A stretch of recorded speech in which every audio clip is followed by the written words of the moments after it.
Hello, Internet, and welcome to another episode of the Queer Chronicles of the Strixhaven Quartet here on Game Nights. I am your host and your dungeon master, Savvy, and we're here to play some gosh dang Dungeons and Dragons. I'm very excited. But before we do, let me tell you a little bit about what we've got going on the channel this week. Lucky you. It's the same stuff we've always got going on the channel. If you're live with us on Twitch, our schedule is down on our drop page right below our faces. If you are with us on VOD, it's also there. If you're with us in the future on YouTube, you can find our schedule pinned to our Discord. You can also find it pinned to our Twitter, and a bunch of other places probably around online. But you can join us for our next live stream after this tomorrow at 8 p.m. Eastern time. I think it's escape velocity this week. I should have checked. But I'm pretty sure it's escape velocity this week. I'm like 99% sure. Which is our new Stars Without Number campaign. Yes, Alex, confirm. Which is our new Stars Without Number campaign that's going on. David runs that one, and it's a lot of fun already. So check that out tomorrow night, 8 p.m. Eastern time. And then the regular stuff after that, we've got Elegant Creatures on Thursday, Neon Gods on Friday, Saturday nights Star Power on Saturday, and then Duskwall's Dead on Sunday, which I'm very excited to get back to because I also run that one. It's Blades in the Dark. It's really fun. But yeah, that's what we got going on. Nothing out of the ordinary this week. Just live every day but Wednesday, like we usually are, which is great. But let's see. I don't think I have anything else exciting to say. We have merch. I'll put that link in the chat. Go to our merch store. And for this game, we've also got a bunch of XP store options for things for character inspiration and healing and loot drops and all kinds of good stuff. So go check that out while my lovely cast here introduces themselves and tells you who they are and where you can find them on the internet and who they're playing tonight. Starting with Rob. Buh, I was not prepared for some reason. I know, so unlike me. Hello, hi, it's me, Rob, or bonus stage Rob, or bonus_stage_Rob. Your cool bisexual vacation dad, part-time hot mess, full-time. You can catch me here on Mondays, playing this game. Welcome, and every other Saturday. Also on game nights, playing in Saturday night Pathfinders 2e campaign at 5 p.m. Eastern. Not this Saturday, but the following. And in the near future, I will be on twitch.tv/that_D'Angelo, I believe is right. For his monthly Homies Helping Homies stream. That's June 17th. Unsure of a time, but it'll be on Twitter. Just like any other projects I have kicking around, which have yet to be announced. So follow me there. But tonight I am Willoughby Wanderfoot, first year. Yay. Next up is Rachel. Oh my gosh, it's my turn. I'm a person who exists on the internet sometimes. You can find me at Rachel_S with a Z in the middle instead of an S. I've been getting better at Twitter, and then I forgot about it for a minute, and then I'm better again. You know, I'm just, it's like everything in my life. I have no object permanence. Thank you, ADHD. You can find me here on Mondays, and on Sundays, I am playing Masks currently. We're getting to the end of our wild ride of a campaign on LB Hackmub's channel. And then we're going to play then it'll be 2 nights in a row for me in Dungeons and Dragons, and that'll just be so much fun. And yeah, we're gonna get back to eventually playing, and I miss my moody elf. I do. So that'll be fun to go from playing weird alien girl and then weird druid to moody elf and then weird druid. So that'll be a good time. And then that's really all I'm doing on the internet recently because the weather's nice and I'm doing outside things because home ownership. And that's all I've got. Okay, thanks, bye. Who are you playing today? I'm the worst. I am playing Sereia, the Water Genasi druid. I swear I'm going to get it together today. We all say that. Yeah, I probably won't, but I'll try. I'll try. Thank you, Rachel. Next up is Sid. Hey, I'm Christina Sid. You can find me on the Twitters at Greek Sid. Generally just, talking about fun TTRPG shenanigans that I do on the internet, of which I do a lot here. I'm here lots of nights a week, including on Thursdays, where Sarah already mentioned that I run that Urban Shadows game, Elegant Creatures. It's a lot of fun. 8:00 Eastern on Thursdays. They just had a lot of dates, and now we're going to start something new. What? I guess you'll have to check it out on Thursday to see. Who knows? When I'm not here, you can find me over on Wednesdays on twitch.tv/critical misses. We've got season 2 of our Queer Society game coming up. I've been working way too hard on that cosplay, but you know what? It's gonna pay off. I'm very excited about it. It's gonna be good. Tonight I am playing Giselle. Giselle is a tabaxi sorcerer. Yeah.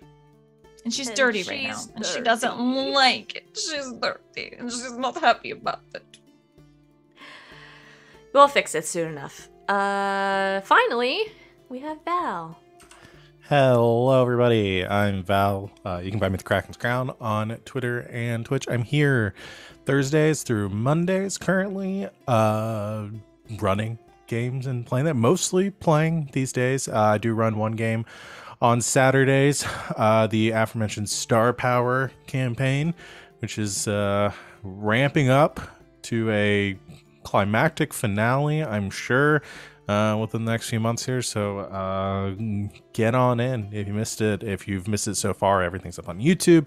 It is JoJo's Bizarre Adventure, Jujutsu Kaisen, anime bullshit extravaganza, and it's a lot of fun. So come hang out with us there. And then I also have I am the mastermind behind pulling together the Friday game of Neon Gods. Though the wheels, my hands are off of the steering wheel at this point. It is in full swing. We had our first session last Friday. We'll have another one this week, and it was off to a raucous start. So come join us for the rest of that. These fools are role-playing fiends and just jumped right into it. So it's great. And it's GM-less, and it's a lot of fun. I'm excited to see where it goes. That's pretty much. I have something else coming in the future that I'll go and start teasing, though I haven't actually been given the go-ahead to say anything about, but I have another thing that I'll be joining in the future. That's about it. Savannah, you just gave like an O thing. I haven't been told I can say anything, but I am going to start teasing. I had no idea what you were talking about for a minute. Yeah. That won't be on this channel, but yeah. And yeah, that's it. Tonight I'll be playing Law, who is a tiefling artificer with big punchy gloves. Yeah. Well, that's our cast of characters. Let's go ahead and get started. So last time, a lot happened, as it usually does. That you escaped from Captain Dapplewing's manor. Mostly intact, pretty much intact, after a fight with a mannequin with a scary dress with wings made of bones on it and all that stuff. Retrieving Sassy Sally Jane from the attic. I don't remember what you guys did with it. What'd you guys do with the doll? You have it, right? Well, we scared Quintilius with it. Yes, you gave Quintilius quite a fright, and then are going to do something with it. Hide it for the faculty at some point, for them to go find it and take it back. But right now it's just in my haversack in an extra dimensional space. Giselle's just hanging on to it. So you have the rude doll that says rude phrases when you squeeze its hand. And yeah, you spent a little bit of time. Oh, you had an exam, which you all aced, which was wonderful, on owlbears. So we got some student die out of that. And then you had a discussion with Professor Lang, who Sereia had previously spoken to about the goop that you all kept finding around campus. She tasked you, while you had homework already to do in Sedgemoor, she tasked you with going out into the bayou and cleansing the spring where the eldritch balm that is used around campus came from, so that it would stop turning everything into monsters. You did so. You made your way out into Sedgemoor and successfully fought off a corrupted giant scorpion and got kind of injured in the process. But ultimately, Willoughby dealt the final burning blow. Took down the scorpion, saved his friends. You cleansed the spring, and made your way out with a new piece of information in tow. As you were leaving Sedgemoor, you discovered a journal of some kind that was full of notes from experiments done out and in and to the magical waters of Sedgemoor. So we're gonna pick up, I guess we're gonna pick up as you leave, because we got a loot drop from the chat, so I'm gonna do that before you guys do your long rest stuff. Oh no. Thanks for the loot drop, guys. Okay, so I need somebody to roll a d10 to see what table we're on. I've been doing it, and I'm happy to, but I would love to share the wealth. Go ahead. Rob, Give me a go for d10. Do it. 8. Oh god. it. Oh no. Yes. Yes. That's when the table Oh, has is that- gotten all the 5, staffs 6, from. Those are the ones from the episode that I was totally a part of. Yes. Is this So you when were I finally get huge my part of it. Vorpal sword, or is that the next table? That's the think ninth. that's on 9. Yeah. Damn. That's on I 9. We're know. so close. Okay, so somebody roll me a d100. Okay. You got it? Yes. Do 99. And it popped up, so you can know that I'm not lying. What's this? Are you Oh, calling me a God. liar? No, I would be the one to lie. Just to get something ridiculous. Let's Everybody see. knows that. Okay. So excited and scared. Giselle. Savvy's face said it all. Yes. Giselle. Yes. You're traipsing back through the bog, through Sedgemoor, And she's 30. And I'm she's 30. And once again, your foot kicks something hard and kind of book-shaped again. What is it with people losing their books in here? She'll, do the cat, like, cough up a hairball, like, gag thing, but she'll reach her hand out. Giselle, are you okay? There's something in the book. We need to bring you here more often. You find things all the time. Why don't you just walk around in circles for a bit and see what else you find? You pick up the book, Yes. and once again, magically, as if it was never in the bog in the first place, the water and muck slides off of it, and you see a thick tome. The cover, which is has 2 like latches on the side holding it closed. The cover of which is golden and inlaid with several gemstones, with sort of an intricate design on the front. Oh. What did you find? Whoa. Something very expensive. Oh, She'll I wonder if it's open it. missing from the biblioplex. You pop it open. It's going to be a and cursed book. It's gonna be a cursed book. Yep. Or I'm haunted. dead. Goodbye. Or cursed Inside. and haunted. And inside, on the cover page, is written the title of this book in beautifully illuminated letters: Tome of Leadership and Influence. Oh no. So for chat, This book contains guidelines for influencing and charming others, and its words are charged with magic. If you spend 48 hours over a period of 6 or fewer days studying the book's contents and practicing its guidelines, your charisma score increases by 2, as does your maximum for that score.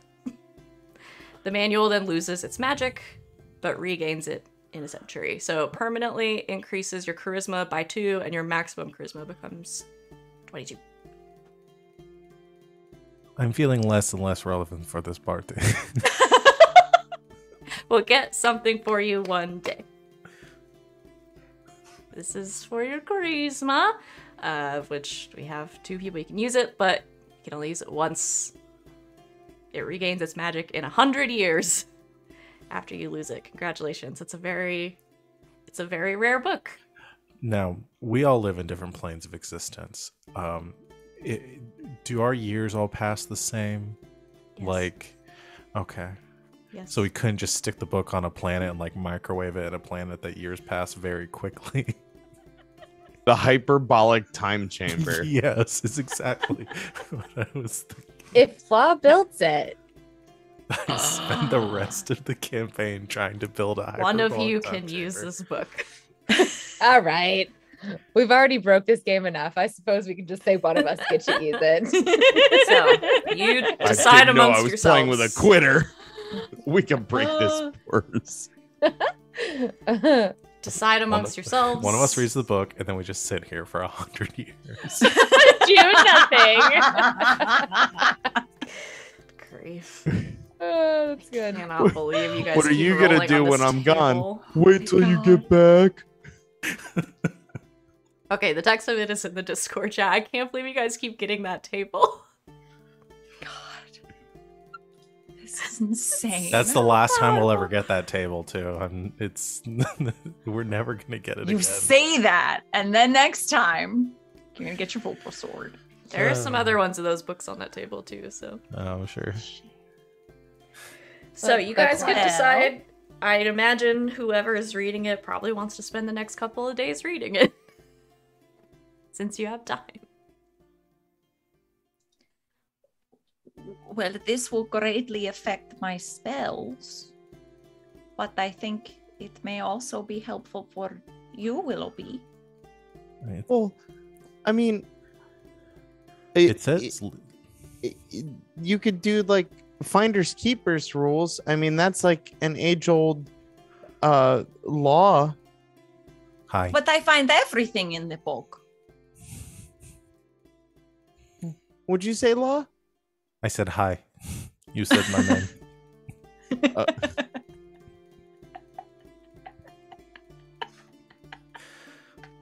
We've already broken Rob. Yay!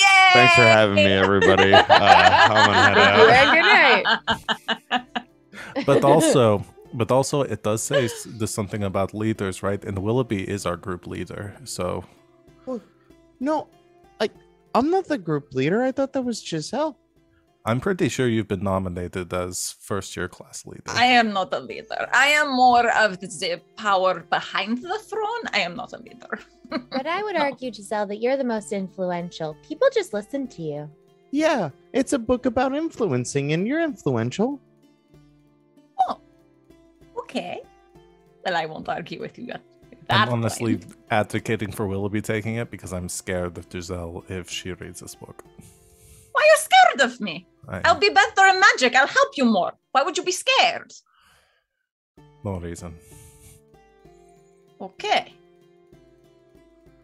I kind of want to see what happens. Okay. Okay, I read it. On your heads be the consequences. I'm okay with that. My head can support a lot of weight. Have you tried? Yes. Oh. Do you like My to mama always said I had a hard noggin your on sugar account of all the mama, times I hit my head. your sugar mama hit you in the head? No, my mommy would never do that. Okay.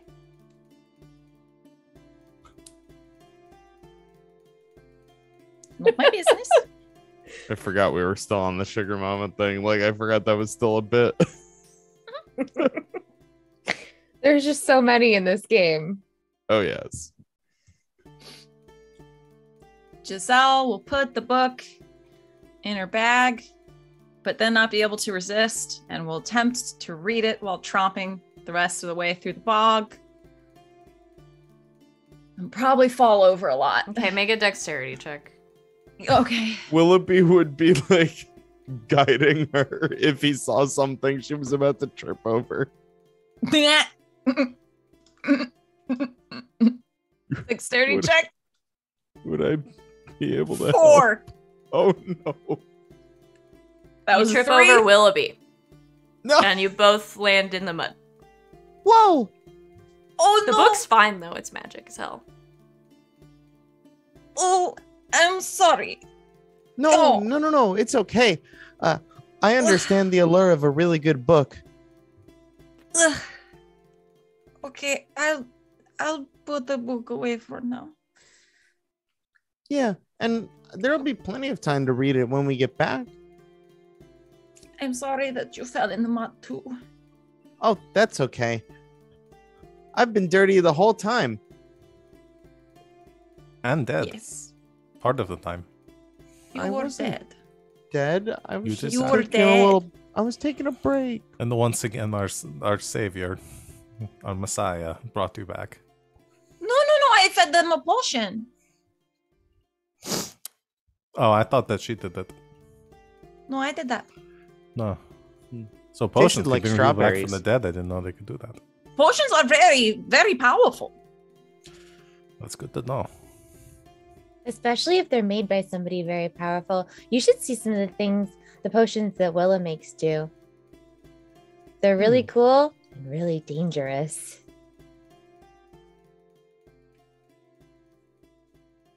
There's a whole section I'm not allowed to touch. I should bring you guys there someday. It does sound really interesting, but also really scary. She's nice. Most of the time. But the island's cool. I'm a little pretty. scared of you. Me? Mm-hmm.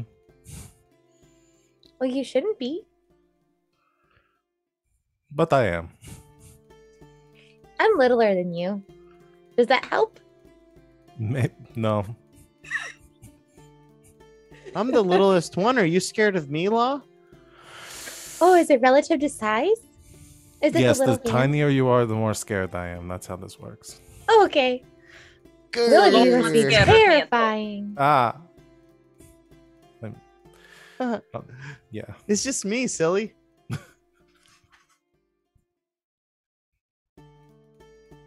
We should get out of the bog. I really need to take a nap. Please get out It of was the too bog. wholesome. We're gonna get eaten by something if we stay here much longer. It's getting dark. Savvy's like sitting on the side of their bed at like 4 a.m. smoking a cigarette. What's wrong? They're still in the bog.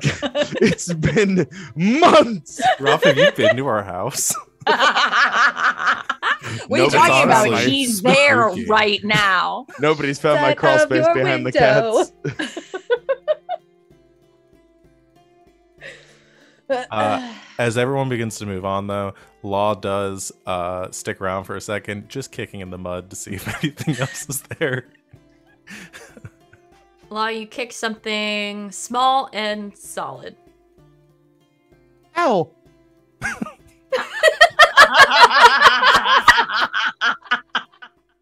Oh, I'm sorry, Willoughby. I was looking for something. That's okay.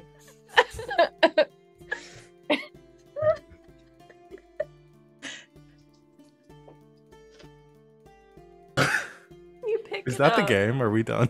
We're done. Thank We're you out so of the much, bog. everyone. We've I'm exited. done. You pick I'm it proud. up, and it's like a, it's like a little. It almost looks like a bubble, like a little crystal ball, but it's solid. You look at it for a second, and you kind of hold it up, and it explodes in a cloud of sparkles in your face because chat gave you a character inspiration.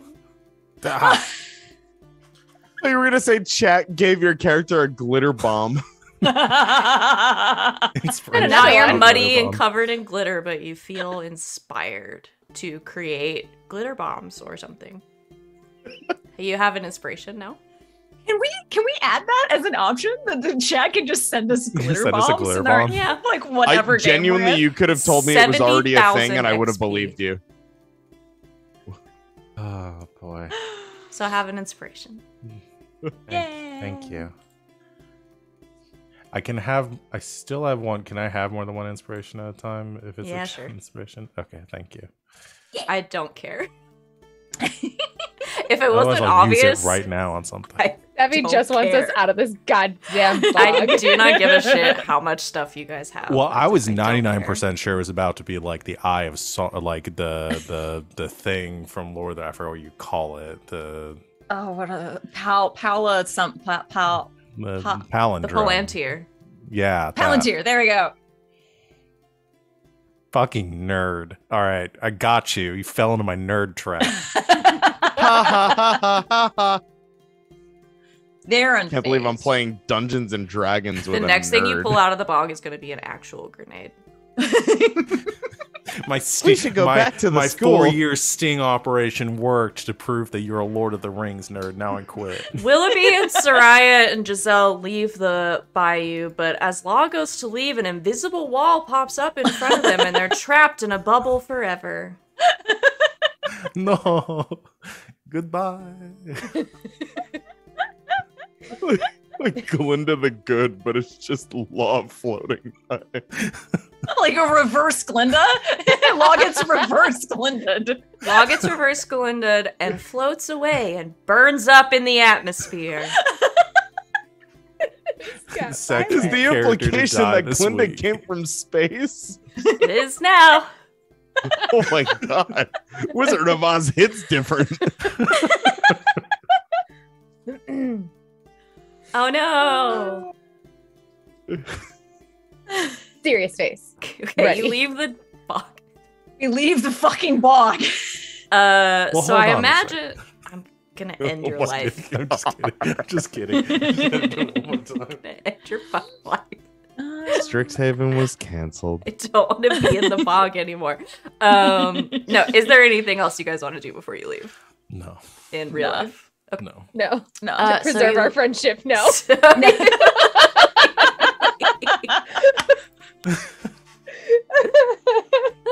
So you leave Sedgemoor. I remember the conversation we had before we started the stream about how we weren't going to do anything in the bog and you guys were just going to have left and taken a long rest, and now it's 7:30 and we're still here. Okay, you leave. Over the next couple of days, is there anything you guys want to do? Do you want to like take the time, read the book, long rest, and then I imagine you want to start doing preparations for the festival that's coming up? Yes. I would like to read my book a lot. Okay, so over the next like 2 days or 3 days, I think you have to do like 48 hours. If you spend 48 hours over a period of 6 days, so over the next few days, Giselle's reading the book in the background, I guess. So yeah, you guys were gonna do some preparations for the Rose Festival that's coming up.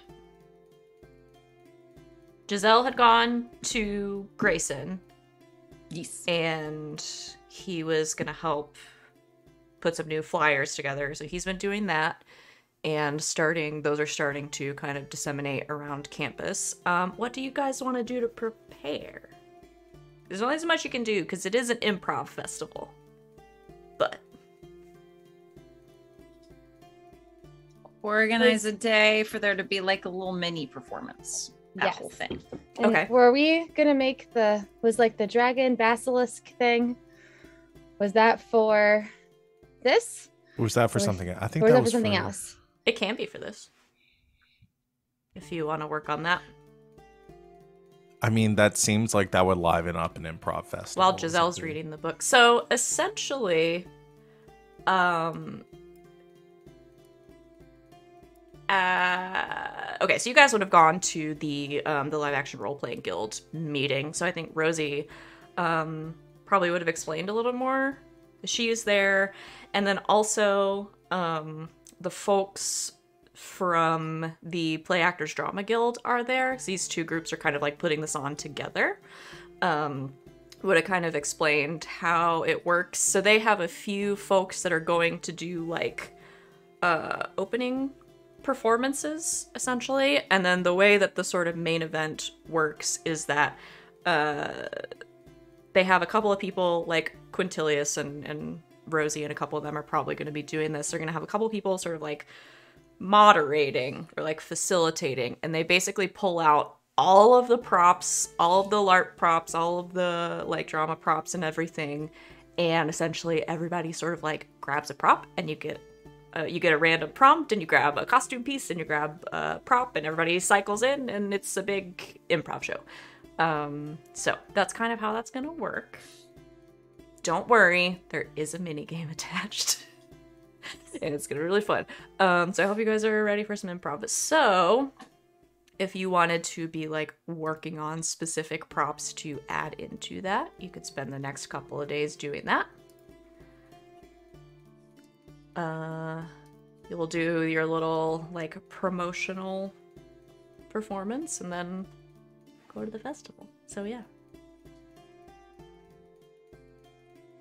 Do you want to work on the dragon? Yeah, I think Law is working on the big metal dragon. Okay. Anything else?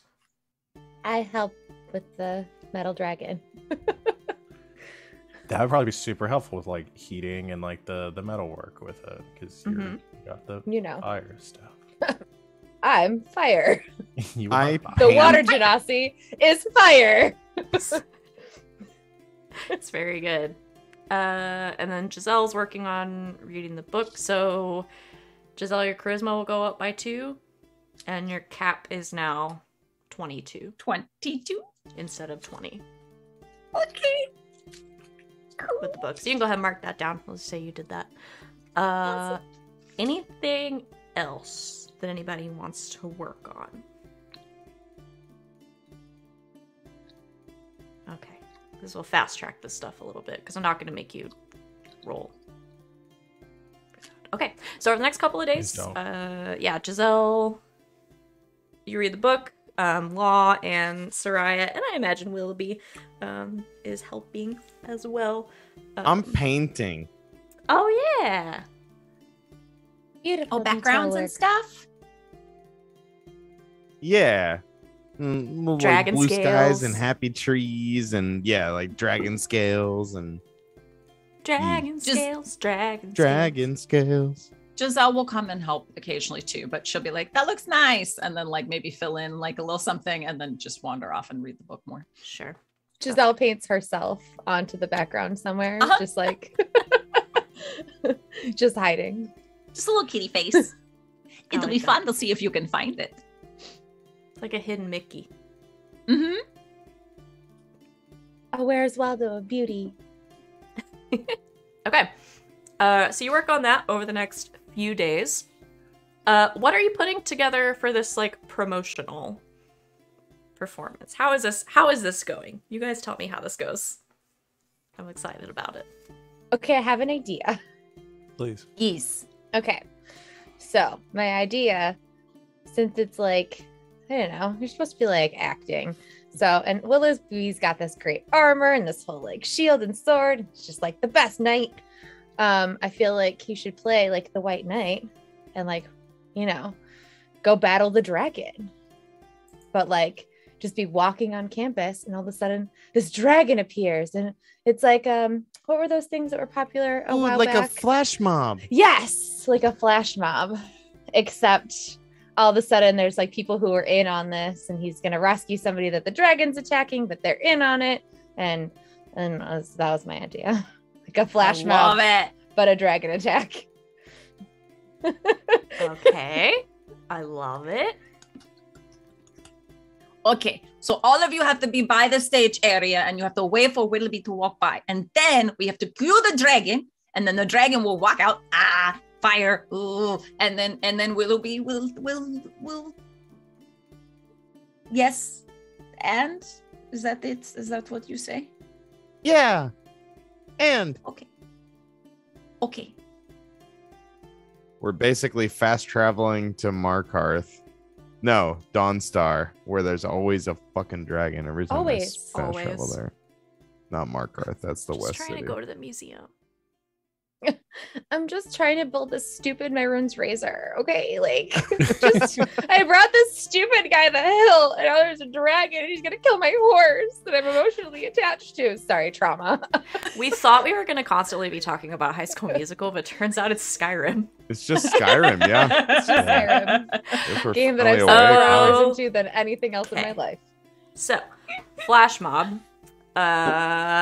Willoughby's the knight. I imagine at least 2 of you are running the dragon.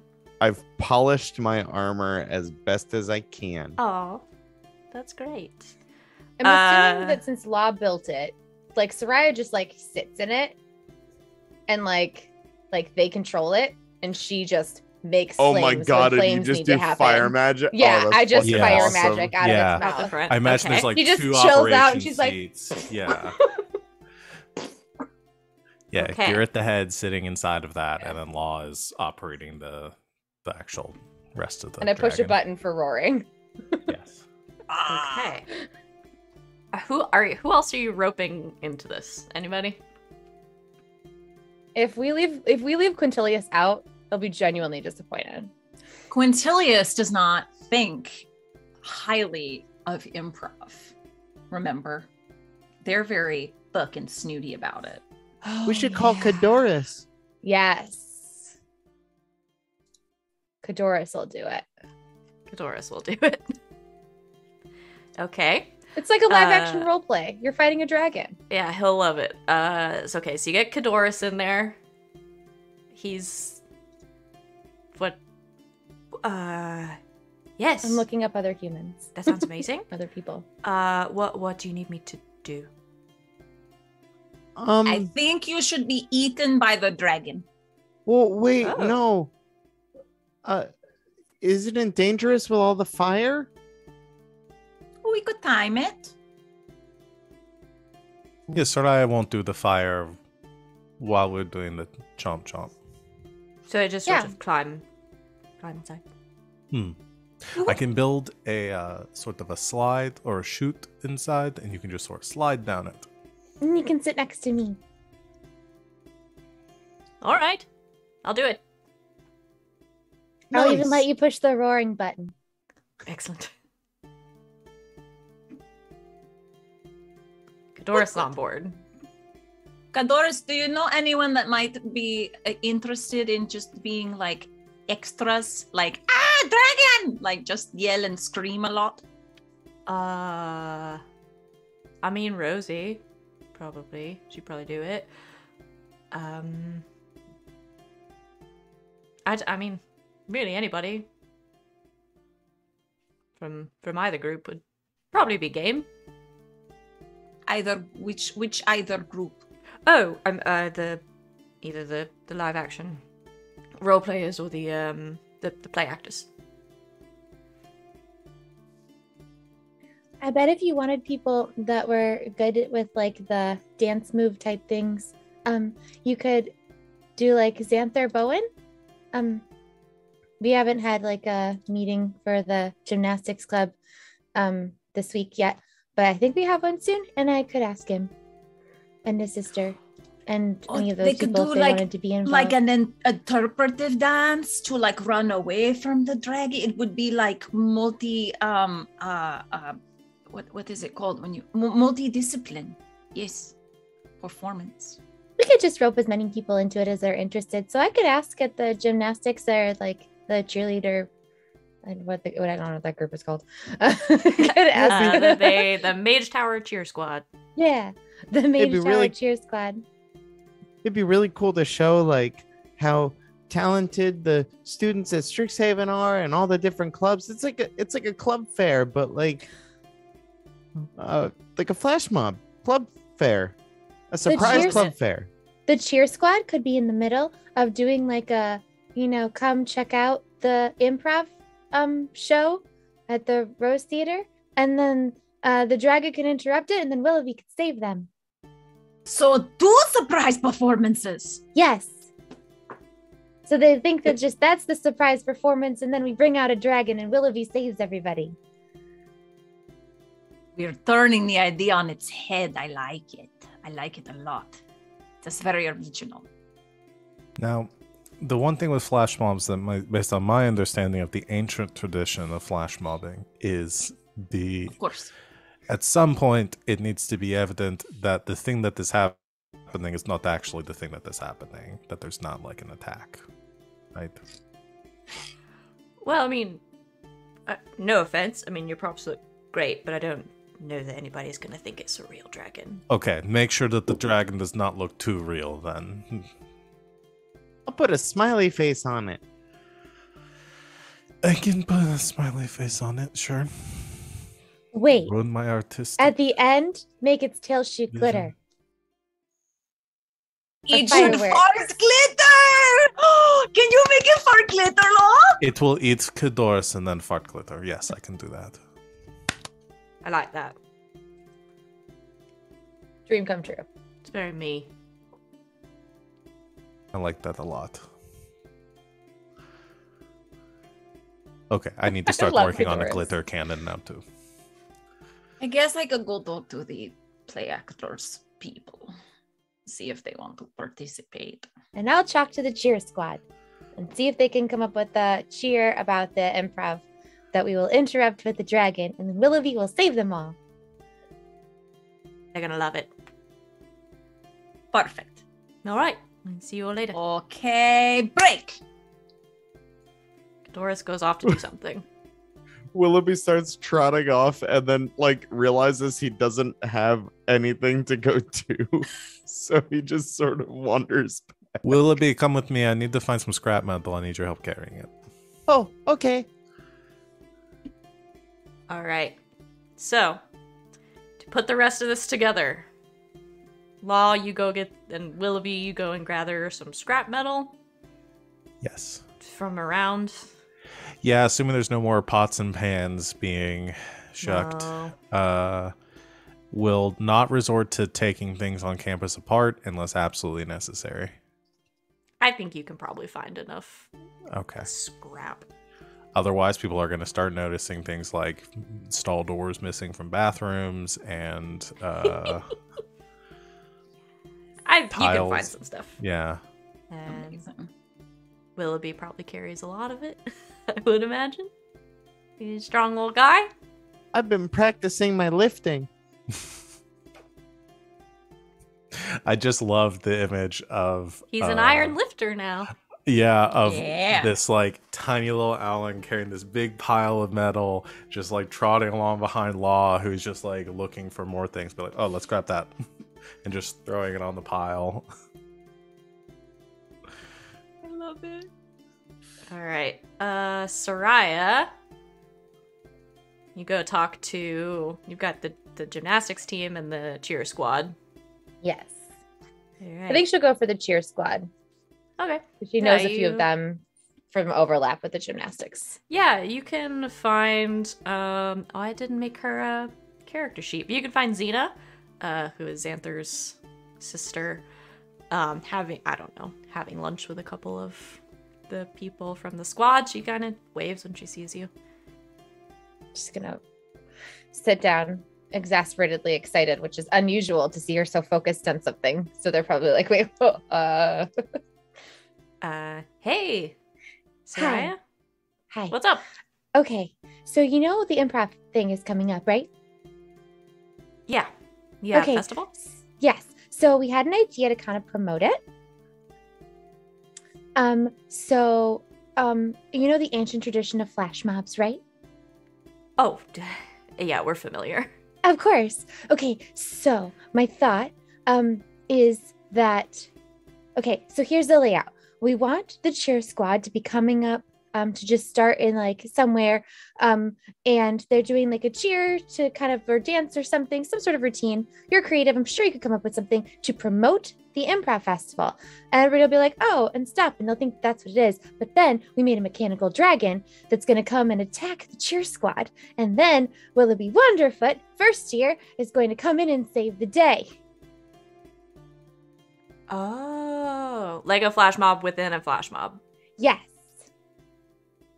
I love it. Okay, I thought so. It sounded like something you guys would be on board for doing. And you don't have to, you won't have to do like a full routine. You probably only need to do like 30 seconds of it before like it'll be interrupted by, so I would plan out maybe a minute just in case timing is off.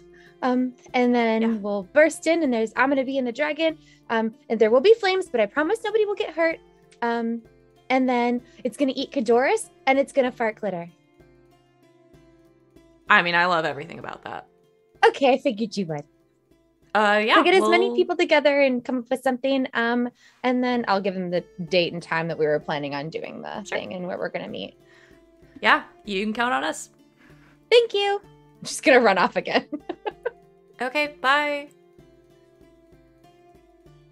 I have to go be a dragon. Cheer squad on board. And Giselle, you're gonna go talk to some of the play actors. Yes. Oh, okay. I don't remember who else is in the. I'm gonna look. Who else is in that? Nope, that's the fine artists. Quintilius and Rubina, who is also in the show band. Oh. I guess I go talk to Quintilius. Find one of them. Okay. You approach Quintilius, who is at the Biblioplex Cafe. Just sitting, working on something. She buys a drink, probably buys a drink that she's seen him drink because she's been spying on him this whole time, puts it in front of him, sits down without any preamble.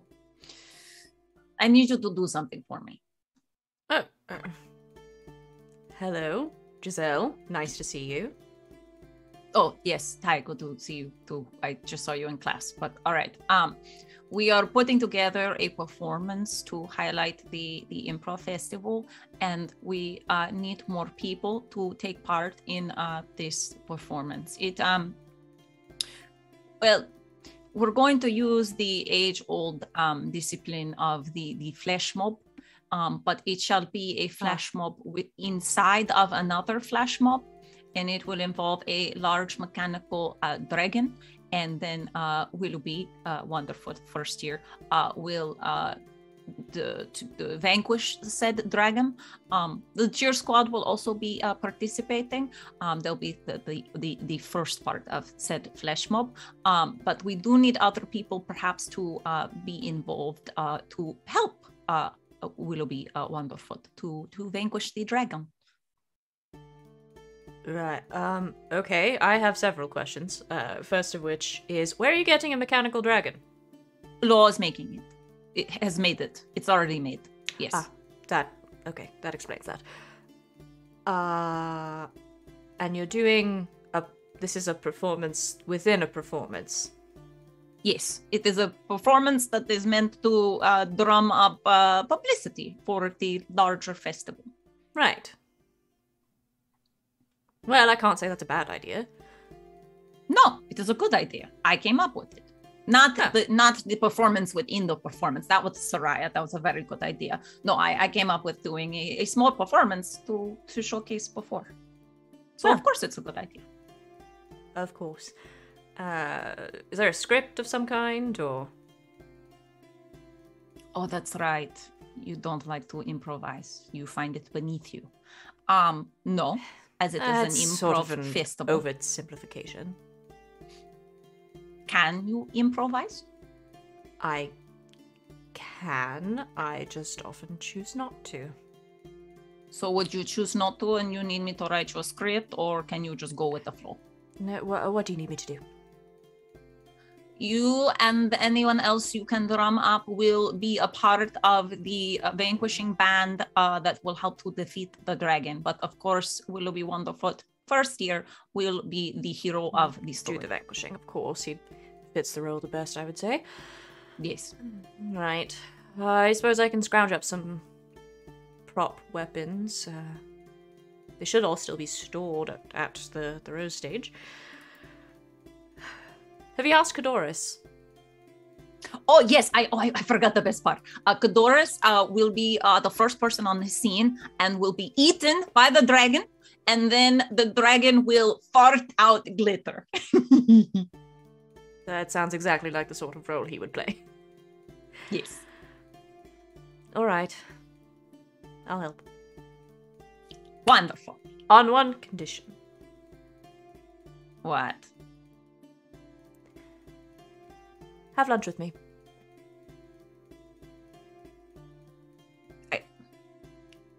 Okay, I will buy you a lunch. I bought you the coffee already. No, not buying me lunch. Have lunch with me. To help plan for the event? Sure. Giselle, we can plan for the event. Okay, I guess. All right, when do you want to have lunch? How about tomorrow? All right. I will meet you here after class. Sure. Okay. I'll scrounge up those swords. Okay, good. Thank you.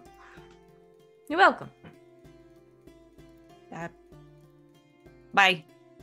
Thank you for the coffee. Why She's did they gone. all just run away?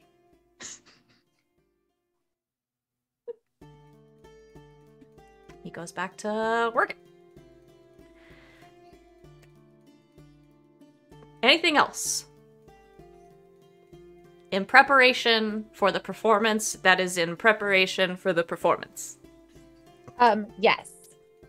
Okay. Sereia I'd like to will actually have- have a pre-performance for the performance. performance, yes.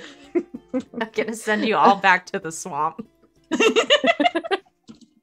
Oh god, I lost my train of thought. Okay. We're all panicking. So my thought was that it would be great to have some dramatic music like going on in the background of this. So Sereia probably would have talked to like Rubina and maybe like roped, her and Aurora and the rest of the show band into Okay. that. Yeah, I think they'd go for that. Just dramatic music when the Hey, dragon shows up. Yeah, Bum, Rubina's just bum, like, bum. so strings or what do you want? Strings, definitely drums, kind of to simulate the dragon footsteps. Oh, that's good. That's good. Yeah. And then just maybe something that, crescendos when Willoughby goes up for the final blow. Okay. Yeah, I think we can handle that. I'll get Aurora on strings and guess I'll bring out the timpani. Perfect. Thank you so much. Yeah. I'm glad we roped in as many of my friends as possible. Yeah, this is gonna be fun. Okay, I have to go be a dragon again for rehearsal. We had trouble with the glitter cannon yesterday, and it just kind of fell on the floor in a plop, and it looked more like a glitter poop than a glitter fart. That's still pretty funny. But not what we're going for. We're going for explosion of glitter. All right, we'll see you there. Okay, bye. Anything else? Okay.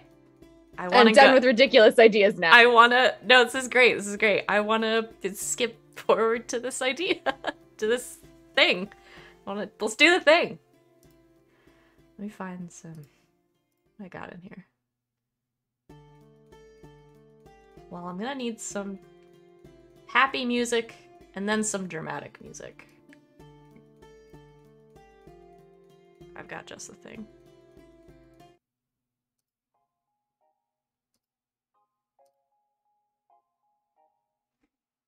Where are you putting this on? Where the most students gather to like study, or maybe not. We want it to be Isn't there, like, outside, a not inside. quad? Yeah, probably. Yeah, like outside. the quad. Like outside the biblioplex. Fire We'll say there's is Yeah. in the quad. library. in between Inside classes, the or like biblioplex. yeah, like Panic right at at the the end of the day, biblioplex. like where everybody's In filing the out of their last ancient class. languages section. Okay, so that Specifically. afternoon. So this is what, like a week before the festival or something? Oh, that got loud. It scared me. Like a week before the Rose Festival. Everybody's sort of filing out of their last classes, and the cheer squad, as you all sort of wait as far away as you can. I imagine you've like cloaked the dragon a little bit, or like hidden it behind something. Can we talk to the living bushes? Will they help? Can they hide the dragon? Yes. Soraya, they we need can. more of your friends. Go. Soraya is asking every friend she has. Everybody she's Soraya ever is Miss met. Congeniality of the year. Soraya knows everyone. She does. You go And to she the. can just convince them to do dumb things with her. That is her superpower. It really is. So yeah, It's you go amazing. to the awakened shrubs who have kind of made their way. There's 4 of them. Have made their way out of the biblioplex and have kind of like stacked 2 on top of each other and are like making a big shrub in front of the dragon. The cheer squad, as the few members of the show band you have roped in, sort of kick on some peppy music. The cheer squad makes their way out, kind of in like the middle of this like concourse area. So you're on like pavement, so you don't like set a bunch of grass on fire. I imagine someone would have thought of this. The cheer squad makes their way out, and the music kicks on, sort of magically amplified, and people start to stop and watch. I imagine they go for like 45 seconds to a minute. And then, what do you guys do? I feel like Giselle has to be the stage manager here. Like she's gotta like have like signals for everything. She's got a clipboard like off to the side so no one bothers her. So like she'll cue the dragon like. Because Law was already forgetting what they're doing and is sitting in like the little cockpit thing and is like writing in a journal or something as Giselle starts. Kicks it into gear. So the music cuts suddenly, and then from the band, sort of dramatic. This is called "Facing the Dragon." Starts to play. Facing the dragon. It's so perfect. Big metallic dragon comes stomping out between the bushes as they part, not over, not going to hurt any bushes. Yeah, they will or move out of the shrubs. way. Yeah, and it Artistically. just starts. I imagined a series of levers and gears and dials and strange things that Law is like twisting and turning from inside as it just starts lumbering, kind of robotically out from the where its hiding spot. Okay. When the So the perfect dragon. moment happens, Sereia, like when it first gets out there and everybody kind of like, that moment when everybody stops and they're like, what? She will, probably cast like burning hands Okay. or something to like let fire come out. So fire kind of comes out of the front of the dragon's mouth, like scorching the pavement a little bit, and from the sides, as Giselle gives them their cues, the cheer squad screams and runs and sort of splits, and Quintilius and Cadorus and Rosie and Willoughby, they're sort of following you with their prop weapons. What do you do? Um, so as soon as he sees the dragon, he holds up his little like prop sword and he says, "To me, my fellow brothers and sisters and thembos in arms." And and he just charges forward. "We must protect Strixhaven." And he's like strapped the little like pennant onto the back of his armor, like he's charging into battle, and it's like a war flag thing. Yes. And so hopefully it's like lit up and everything. It is. Oh my god. Wait. Of course I it know. is. Wait, I need to try something. Okay. Oh my god. Where's this Throw bag? an elk. Throw an elk. I gotta see if I get one. Right? Like it's basically illegal if I I don't think you even gotta try. Do it. Is a giant rat big enough for me to ride on? Because I just got a giant rat. Sure. I'm imagining it's like like a skeever. Yes. Okay. I'm charging forward on a rat. Hi ho, Sticky! Away! There's a roar from behind Willoughby as Cadorus and Quintilius and Rosie sort of hold out these like prop swords and follow him in the charge. And the battle begins. Yes. Like To they roll do a initiative. couple little No. they do a couple of maneuvers, and then Giselle like will cue Cadorus like Okay, Cadorus hits his mark right in front of the dragon. Yeah, I imagine Law hits a couple of gears and big metallic dragon wings unfold from the side, and like it kind of rears up a little bit. Cadorus, don't be a hero! And I think Sereia is probably in charge of like the neck and head area. So Okay. So the wings unfold, and then Sereia, you Hit the roar button as it like rears back, lets out this like metallic, like scary roar, and it just grabs Cadorus, who just ends up standing on the inside of the teeth. And then slides headfirst down the slide inside. And then lands next to Sereia. And she scoots over and points at the button for him so he can make the roar button. He pushes the roar button. It's just this huge grin. He's having the time of his life. Okay, Cadorus has been eaten. He'll never get away with this. And then to himself, but like in a stage whisper so others can hear it, he was 3 weeks from retirement.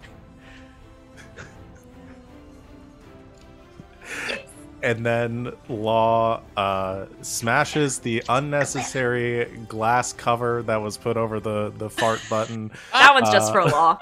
That one was just for me. Hits the button. They break a glass that has a little hammer in it, and then they hammer the glass. And it's just a rainbow colored, like, big button, and hits it forcefully. Glitter goes everywhere, shooting out the tail of the dragon. The ass of the dragon. I'm Cadorus, sorry. It does not come out of the tail. It farts glitter. The tail end of the dragon. Cadorus presses the roar button again for fun, because he's having a great time. And I guess Willoughby moves in to vanquish the dragon. Yeah, so Willoughby he's going to doff his armor so that he can fly. He's gonna put his little like wooden sword in his beak and fly and do like a loop-de-loop, like screaming down toward the dragon. I think Law probably left like a gap or something on the chest that the sword can like slot into. Yeah. All right. And what Law did not tell Willoughby happens next. Oh no! This is for Cadorus. With all right, both. wait. I'm sorry. Hang on. This is for Cadorus. As he slots the sword in, and pull the sword out and plunge it in. Blood, green Yep. blood, like There it is. like slime, from Nickelodeon daytime TV. Bro, did you Comes- gack me? I just gack, yeah, log gax Willoughby, and it just comes spraying out the front of the from the wound. And Willoughby, as you're covered in goo once again, the dragon, I imagine, sort of falls, lays out on the ground a little bit, and the performance is done. Well, Giselle will also at the very end will start the chant of Willoughby, Willoughby, Willoughby, Willoughby, and get everyone to start just Oh chanting yeah, Willoughby. oh yeah, everybody goes for that. There's a bunch of cheering and laughter as everybody takes a bow, I guess. And If then you'd like to see more and then- ridiculous improvisational shenanigans, make sure you check out the Rose Festival, where we will do things like this again. I imagine the dragon saying that. Like, Yes. Coming out the dragon's mouth. Just moving. In this weird, like groaning, dark, like deep metallic voice, and then like Sereia and Kadoras climb out the climb out of you it. climb out, take a bow. Everybody else takes a bow, I imagine. And then there's Willoughby, Willoughby, Willoughby. This is the best thing that's ever happened to me. So we good. win. And Incredible. we win D&D. Yeah. That's the second time in a couple weeks that I've been a giant dragon style monster. Yeah. That's the thing now. For Yeah. her, it was just a Monday. You're not wrong. It's the second time in a couple weeks that I've been a dragon. Bam! It was a Tuesday. Yeah, people are super into it. There's cheering and there's laughing, and people are sort of hanging around, and the as the show band starts to put their instruments away, and yeah.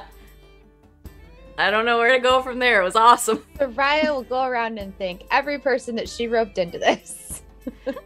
Yes. Yes, sorry, you go around. Everyone sort of gathers up in the concourse a little bit. Music's a little bit loud in my earballs. And as sort of everything is dying down, and the show band is kind of taking their instruments away, and somebody hands Willoughby a towel. Law as- probably brought some Thank you. towels. One of knowing us what was gonna Really happen. needs to learn prestidigitation or whatever that spell is. Right. We end up Desperately. so dirty in this game. We really really do. do. Really dirty. And not in the fun way. No, not Not yet, yet. anyway. Not yet. As you do this, from behind you, you hear kind of a muffled clap. It sounds like somebody is clapping. They slow clapping. Like with gloves on. You know what that sounds like? Yeah. That kind of like muffled clapping. And you turn and you hear sort of a booming, "Well done." And you turn around, and there's a very large bear standing behind you in the form of one of your professors. Professor Jack Danson. Hi, Professor Danson. Hello, Well. Professor Danson. That was certainly something. Did you like the performance? I very much did. Now, are the four of you responsible for this? Yes. No. Are we in trouble? Because then I'm responsible I- solely for this. I promise we'll clean up all the glitter. I know it's a little bit invasive. Yeah, we're gonna need you to, Biodegradable. Oh Good. yes, we made sure it was biodegradable. yeah, we're It's actually we're fertilizer. at least gonna need you to get everything off the concourse. And, Absolutely. next time, make sure you get your permission forms in. Oh, yes. We needed I'm not good those. at paperwork. Right. That is on me. I'm sorry. I was the back end of things. I did not realize we needed to get a permit. If the rest of the professors ask, I gave you detention. Okay. Okay. Thank you, Professor Benson. If you Thank do need you. anything extra done, we'd be happy to do it for not giving us detention that you pretended to give us. Don't worry about it. Just have fun at the festival and just clean up the goop. It's also Yes. biodegradable. Yeah, it's actually a form of algae. It's very good. It will be tasty for the awakened shrubs. I believe Willoughby you. is already like brushing it into a pile, like to get ready to like shovel it into a wheelbarrow and clean it up. Like he's already just nervously. And he leaves you be. This time. All right. What are we doing with the dragon? I'm I sure don't- there's a big space behind the big theater where they store set pieces. I will There drive must it be. over there carefully. Or not carefully, because that's more fun to stomp around as a dragon. I will drive it over there recklessly. Just don't hurt any of the shrubs. They did very well. Did you see their opening for you? It was very, very beautiful. Dramatic. Yes. I want to ride the dragon. You take the dragon over to the Rose stage. The stage itself, the performance space is outdoors, but behind it there's like an annex building where there's like backstage areas and there's a green room and dressing rooms and then there's like prop storage and things, so you can store it there until the festival. Brilliant. Helps Willoughby clean up, get everything, at least, scuffs away any scorch marks on the pavement, all that good stuff. Shoot. I have to go have lunch with Quintilius. They want to talk more about the performance or something. You have a date with Quintilius. It's not a date. They want Sounds to talk like a about the date. Rose Festival. It's not a date. How did he ask you? I said that they had to do this for me, and he said okay. And he said on one condition, that you have lunch with me. And I said okay to talk about the performance, and he said yes. Giselle, I'm Is it not okay? usually good at these things, but that's a date. I'm not either, and that's a date. Yeah. He wants to spend time with you. Otherwise, he would have asked you to do like, his homework or something. Hmm. Or give him money. But this is a date.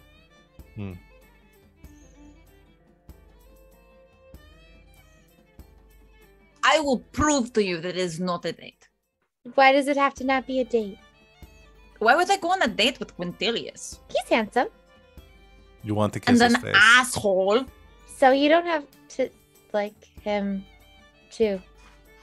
Well, I don't have to like him to kiss his face. Why would I kiss his face if I don't like someone? I would punch their face.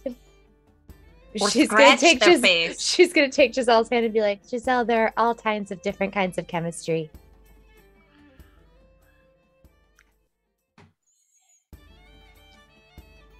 It is not a date, and I will prove it. I will go, and when I come back, we will laugh about how it was not a date. All right.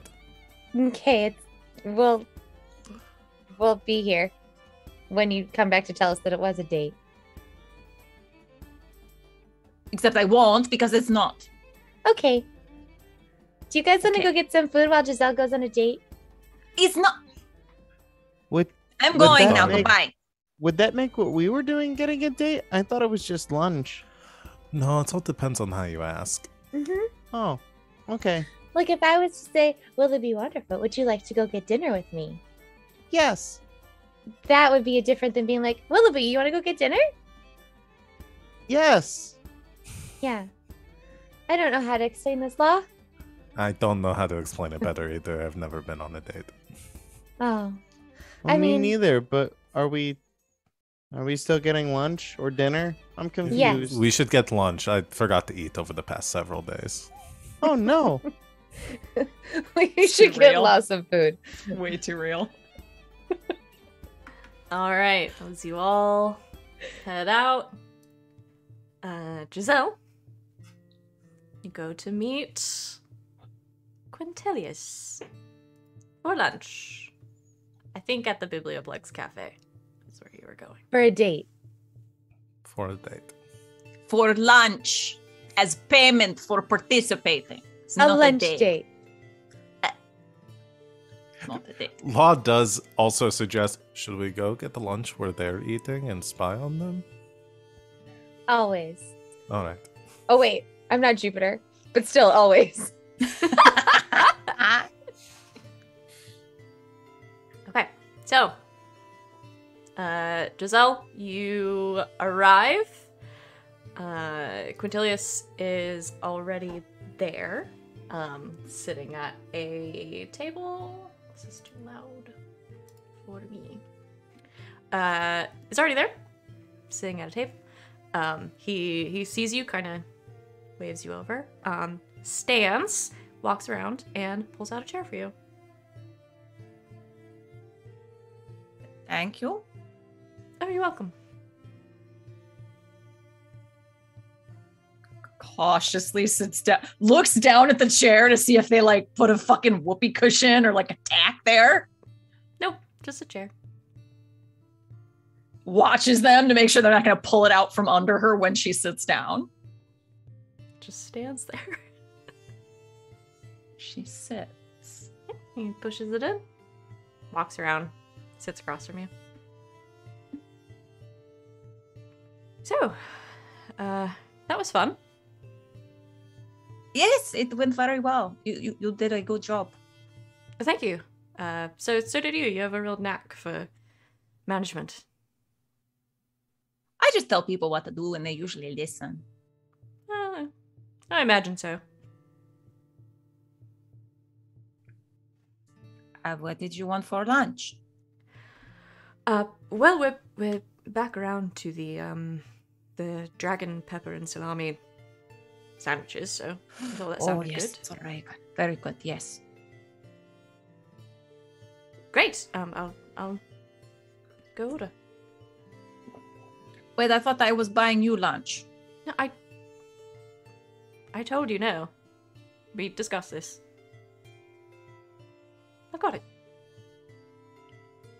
Goes up, Okay. gets some sandwiches, some drinks, comes back.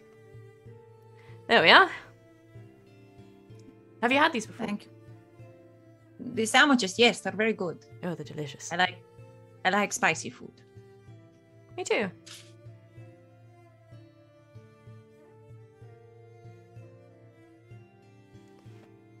So, you mentioned it before. You're from Kaladesh, right? Yes. Right.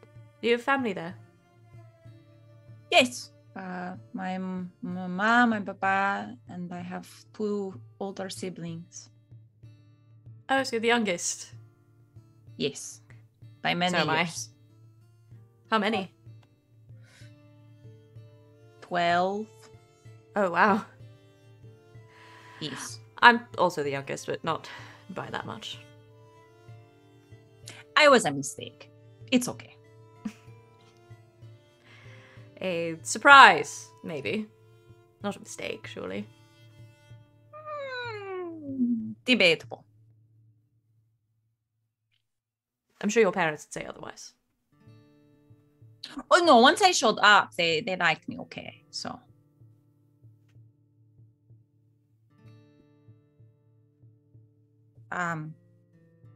Do you have siblings too? How many? 3. All older. Oh. That's a lot. It is. It gets a bit crowded. My family's very, well, loud. I understand that a lot. Yes. Most of them are performer types of some medium or the other, so we do a lot of talking. So they are all actors? Most. My elder sister's a singer. Oh. I do not sing. Oh, I don't I either. do not want me to sing. It sounds like screeching. I'm sure it works for someone. If you needed to know that something very bad was happening, sure, Oh, there you go. That's a talent all its own. I suppose. Although if I wanted to do that, I would just yell, "Something bad is happening!" It's a lot easier. That's fair.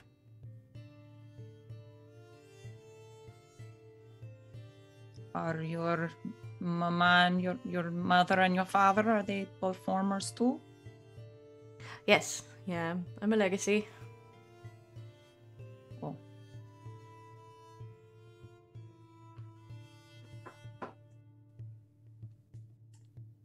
So, and I had mentioned it briefly before. Had you given any more thought to joining the Play Actors Guild? I don't perform much. I paint. And Well, I was actually thinking we could use another stage manager. oh. So I just do what I did today and tell everyone what to do and they do it. Well, there's a bit more to it than that, but essentially. Well, I suppose. I'm only in 2 other clubs and I am getting all A's so far, so I don't think it will interrupt my studies too much. That's impressive. Oh, we have a good study group. That's good. Mine's alright. I had a bit of trouble with the owlbear exam, actually. Oh, so Willoughby came up with a good one. It is something about feathers and fur and ferociousness, something like that. It was good. I'll have to ask him. Sure. If do you want to study with us? Oh, sure. Yeah, that would be lovely. You all seem to be Okay. doing very well, so you must be doing something right. We work pretty well together. Yeah, I can see that. Sure. You can join us. We work in the library mostly. Of course, if it's all right with your friends. Willoughby would love it. Sereia would be fine with it. And Law probably wouldn't even realize that you were there. I'll try not to take that too personally. No, they really don't realize that anyone is there most of the time. They're in their head most of the time. It's a So good you- head, though. You've been friends for a while then, right? You and Law? Oh, yes. Yes, we've known each other for a long time. It must be nice having someone you know here. It can be. They are a pain, but they are my pain, if that makes sense. I feel the same way about my siblings. Yes, it's kind of like my siblings. Huh. I had not thought of it that way.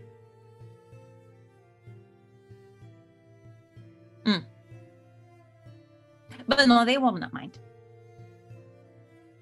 All right, then I'll join you. Okay.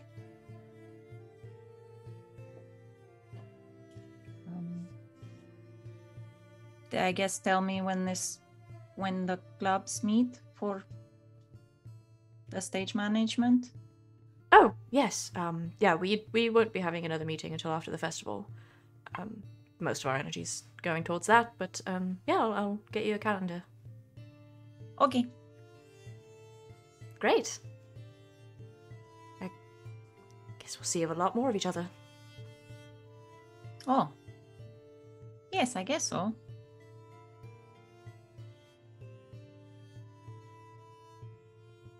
That'll be nice.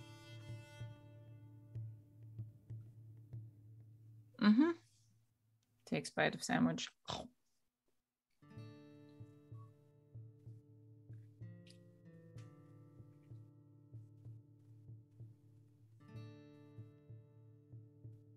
So, are you planning on participating in the festival? No, I don't perform. They did all of the flyers though. Oh, yes, Grayson told me. They look great. Oh, well, I just zhuzhed them up a little bit. And we do have the things other than performing at the festival. We need someone in, well, a lot of help with the props, really. And then obviously the band will be there, so worst case, we enjoy it from the crowd. Oh yes, I want to be there to support everyone. Everyone's working very hard. Sure. I'll be backstage, sort of running one side, so if you're looking for something to do, you could use a prop master. Okay. If you want me to. Yeah, that would be nice. Okay. I will organize your props. Great. I think we work pretty well together. I suppose, when you actually listen to me. I think I listen to you more than you realize. Well, it's very easy. I talk very loudly. You do. It's one of my best traits. It's a talent, that's for sure.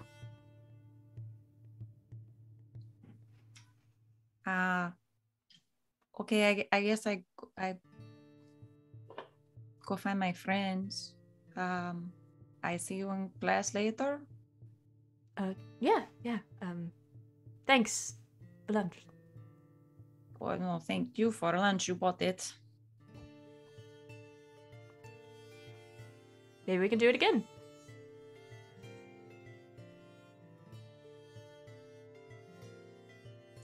Can I ask you a question?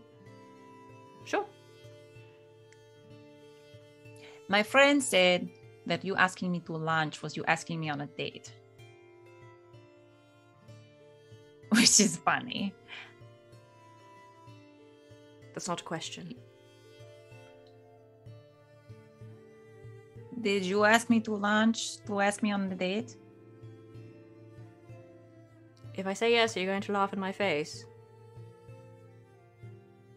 No. Then I'll yes. be a little. Oh. Why? Because I like you. You do? Yes. But I mean to you. Sometimes.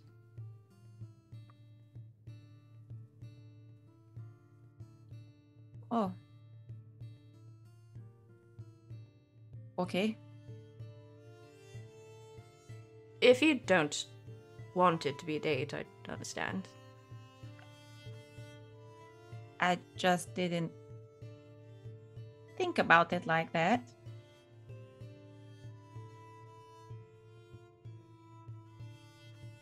Well, maybe you can now. Okay. If my friends ask you, it was not a date. So you don't want it to be a date? I didn't say that. I said if my friends ask, then it wasn't. Because if you tell them that it was a date, they will laugh at me. Why would they laugh? Because I said there was no way possible that it was a date. I don't like to be wrong. I see. Okay. Sure. Whatever you say. Okay.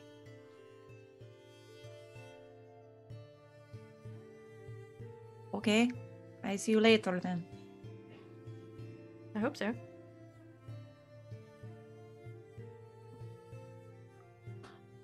Okay, bye. Bye. Gets up and leaves very quickly. Okay. And I think that should be where we take our break. So everyone can recover. Thanks, everybody, for hanging out with us so far.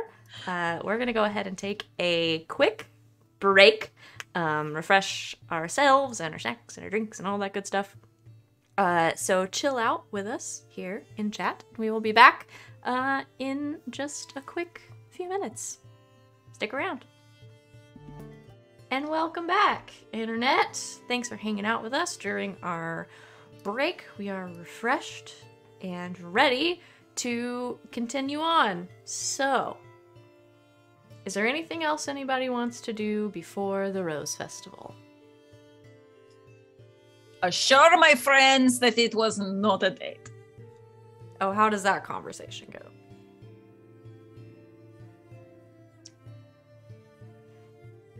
You were wrong, it was not a date. I don't believe you. You're a liar. No, I'm not. It was not a date. You could ask him, it's not a date. How do we know you didn't tell him to tell us that it wasn't a date? I am offended, Sereia. Why would I do such a thing? It's exactly the kind of thing that you do, Giselle. Well, you will just have to trust me. Are you going to go on another not date? I don't know, maybe. I was going to help out with the festival. He thinks I'm good at telling people what to do, which is very true. I think he likes that about you. So he's into that sort of thing then. I don't know what you mean. You're a very strong personality, Giselle. It's one of my favorite things about you. Oh, thank you. I think that's one of Quintilius's favorite things about you as well. Maybe. What's wrong with that? He's cute. You guys have chemistry. It's just not the normal kind that you're probably used to.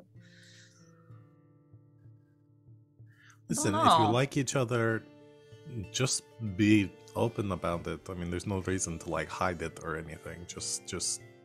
We I can help find you. him extremely annoying. And what's that platitude? Keep your friends close, but your enemies closer. If you think that he's still evil and behind all of this stuff, what's so wrong with getting closer to him? I may have been a little off base with him being involved with all of the goo. Oh.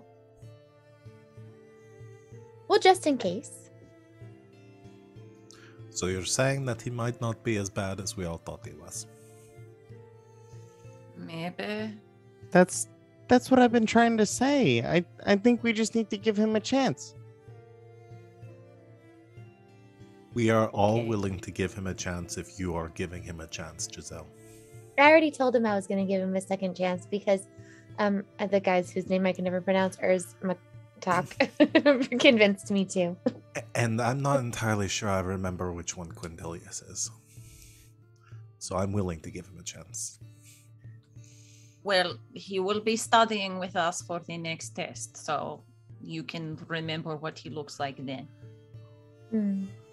So a study date. Sereia leans into laugh. Yeah, it wasn't a date. No, it was not. He says his study group is not good, and ours is very good because we are all very smart and we have aced all our exams. So it only makes sense that he would want to do the best he can. And see You you. do work hard. We work very hard. We work. I Distractedly. mentioned your mnemonic devices, Willoughby. So really, that is what sealed the deal. Oh, Maybe he wants to go on a date with Willoughby. Then I Maybe. think he would have asked Willoughby to lunch. Willoughby blushes. What do you mean? What? Not that we all don't want to date Willoughby. Willoughby's I mean, a catch. Willoughby is an absolute catch. Who wouldn't want to date Willoughby? Exactly. Willoughby, why aren't you dating anyone? I don't know I bet you have how. lots of people, lots of lovers all over. I the think place. Rosie really likes you. Willoughby just picks up the nearest glass of water and just starts drinking it. I think we broke him. Willoughby, we're just joking with you. I'm sorry. We did not mean to make you nervous. Oh, we were joking? I really think Rosie might like Willoughby. I could see that. I could definitely see that. Or Doris. Also a possibility. I think in general, everybody likes Willoughby. You're just a very likable Alan. Like I said, lovers. Just a string of them.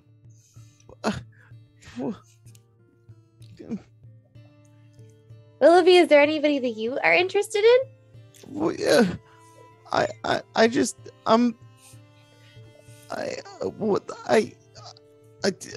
what he picks up like a pencil case and holds it to his ear. My speaking phone is my speaking stone. I gotta take this. It's my doctor. Hello? Hi. Yes, doctor. He just walks away. Okay, we have to be more gentle with Willoughby. That might have been too much. I think we embarrassed him a little bit. But he's so cute, and I think everybody loves him. Oh, everyone Right. does love him. Did you see everyone? I barely had to say Willoughby for everyone to start chanting Willoughby, Willoughby. Everyone loves him. Mhm. Should we get Willoughby a date? Judging by how that conversation went, I think he's gonna have to do it in his own time. Okay, that's fair. If we surprised Willoughby with a date, I'm pretty sure he would explode in the poof of tiny feathers. No. Yes, we It would be a cute explosion, but then we would have no more Willoughby. And that would be very sad. It would be. Okay, we won't with that.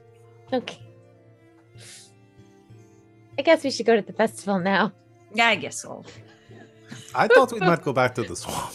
To be honest.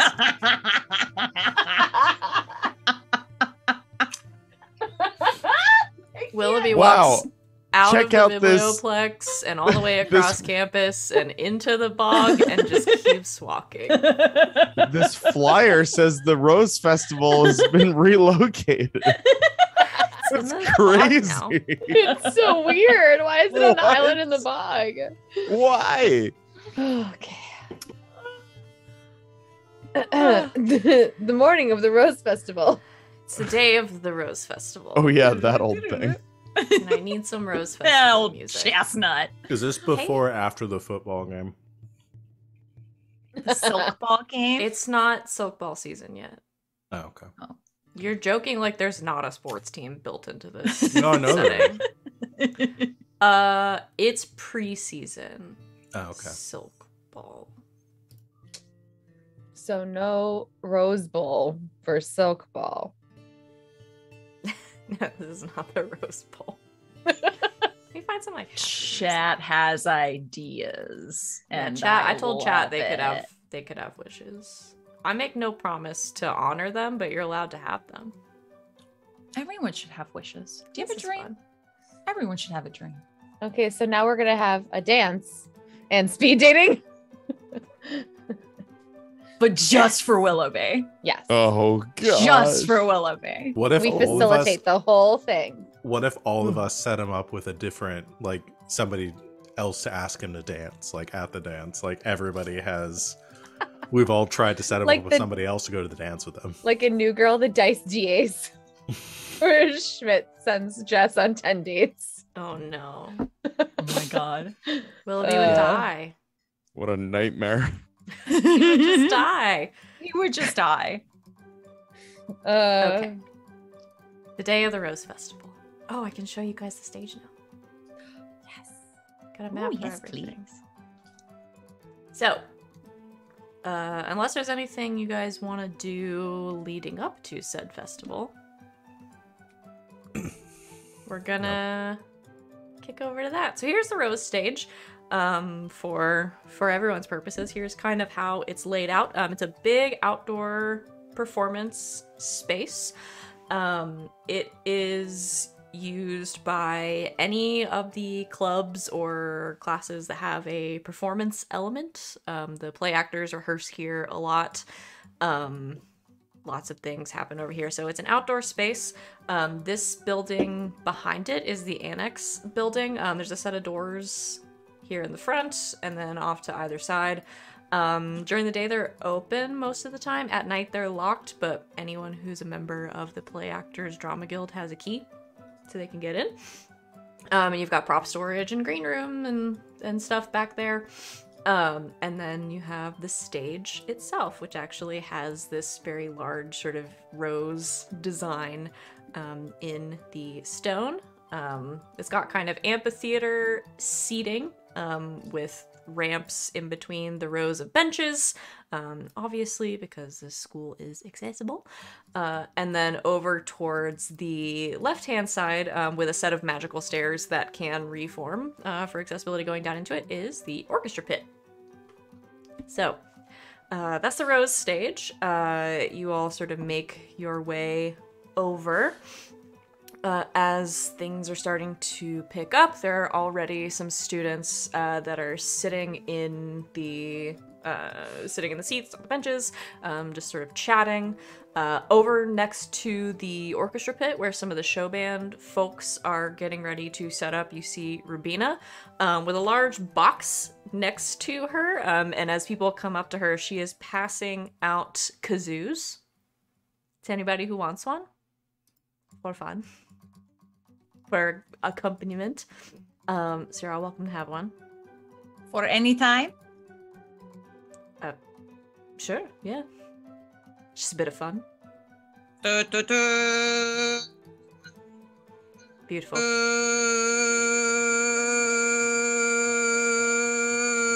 Lost smacks. Okay, over. Giselle, thank you. We get it. So she's handing those out. You see a couple of people you recognize sort of coming in and out of the annex, lugging props to and like boxes of like costume pieces to either side of the stage. And you see sort of making his way across the stage and towards you is Quintilius. With Cadoris not far behind, as he's always there, helping and doing something, but they make their way up to you, waving, but Quintilius actually looks at you, Law. Law. Hello. We Hello. didn't want to move the dragon without you present. Oh no, that would have been a bad idea. Right. Do you mind helping Cadoris sort of get it in place? Sure, where is it that you want it? Stage right, just right off in the wings. Is stage right the one that's actually on your left? Yes. Or alright. I don't know why you all do it like that. I have hard enough time with right and left as it is. Well, they use it from the audience's perspective. It's fine. Thank you. Alright. And turns right and then turns left. Cadoris walks off with you. So you really built that whole thing? Oh, yeah. Well, I had some help. Sereia helped me with some of the welding. Wow. I could never build anything like that. That's impressive. Thank you. It's just one of my hobbies. Just a hobby. Only a hobby? Yes, I am a Lorehold student, and I will not be making my career out of artificing. Oh, that's a shame. You seem to have a real knack for it. Well, I guess whatever makes you happy. Yep. Happy. Right. So we're just gonna move this over there? Yeah, I can move it. It's good you did not try. If you turn it the wrong way, the whole thing, it would just like break you in half from the controls. So you have a very fine touch. It's Right, I'll just let you do that and I'll just sort of direct then. Right. Alright. Yeah, if you could just like yell the direction you want me to go. It's very loud in there, and I had Sereia in the head the last time kind of point me which direction. So just shout if I'm about to crush anyone. Okay.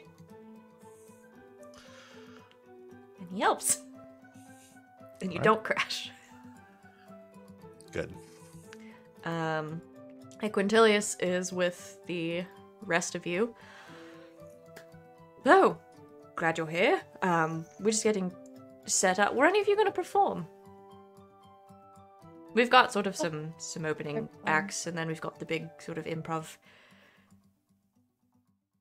thing. Willoughby. Yeah. Great. Sereia, you too? Yeah, I'll try. Great. It'll be a lot of fun. I'm sure. For you. Where you are not the going props? We're moving them out of the annex right now. We're just sort of... They're in crates back there, and we're just sort of dividing them between the two sides. Okay. I will go tell people to do that. Great. Good stuff. She hops up on the stage. You, put it over there. And you, put those over there. See, I'm helping. You're a natural. Thank you. So, for those of you that are going to perform, after a few openers go, we have a couple of people from different clubs doing different sort of performances. It'll be really fun. I'm going to be on one side of the stage. Rosie will be on the other. Cadoris kind of running back and forth. And basically, we're just going to have a big improv round. You'll draw from a hat what you're going to be doing. Grab a costume piece and a prop that you like, and we'll tag you in when it's your turn. Easy enough? Yeah. All right. I have the utmost faith in you. Let's get ready. Heads off backstage. Anything you guys want to do before the festival starts? Yell at as many people as possible to organize props.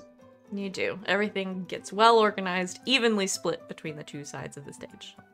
It's Good. beautiful. But I make sure that the side that my two friends are on have the best props. Okay. I would like to not right now because it lasts a literal minute, but I would like to hold a spellcasting action, I guess, for when You hold your Sereia action all afternoon. Yeah. For when Sereia performs, I would like to bless Sereia. Okay. You could do that right before I she stock goes on. spells for improv.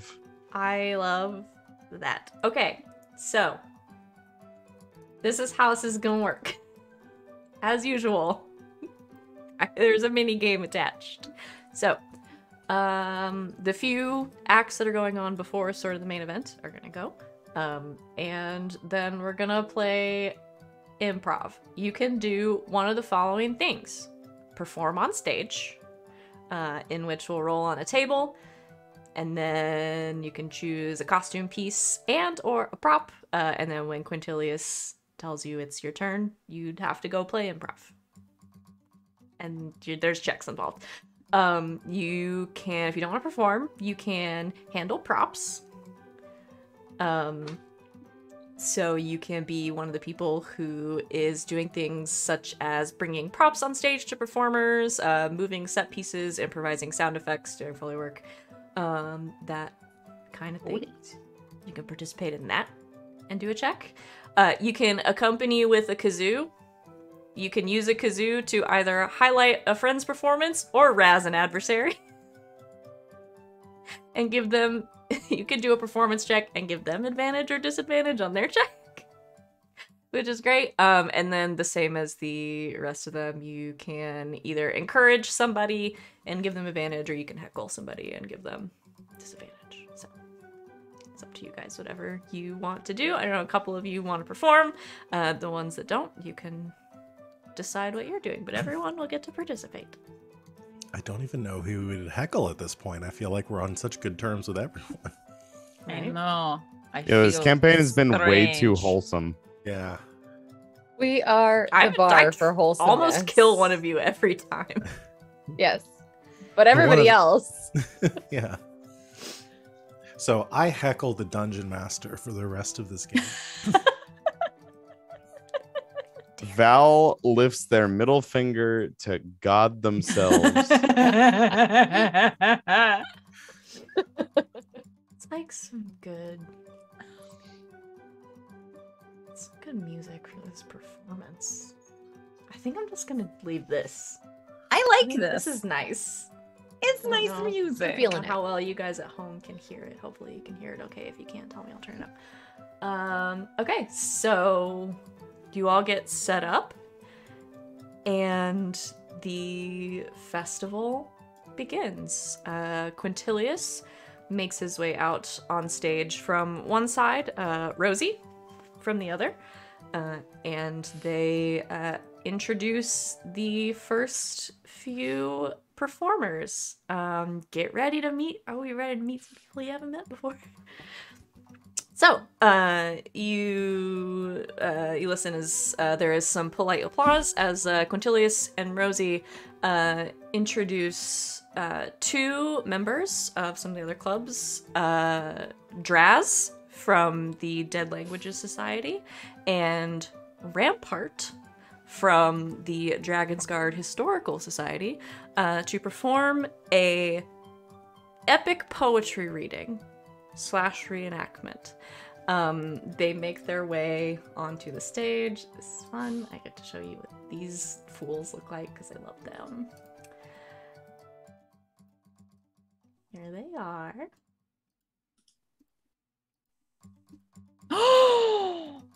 I'll show a chat.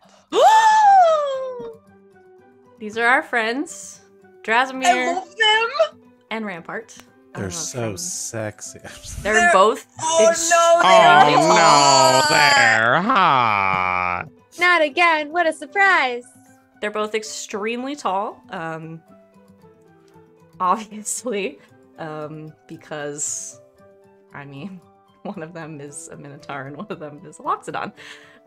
So they make their way out for their performance. Drazimir, who is part of the Dead Languages Society, begins to read pieces from an epic poem in Old Draconic, which is a dead language, and then accompanying him with the translation and a bit of reenactment work from the Historical Society is Rampart.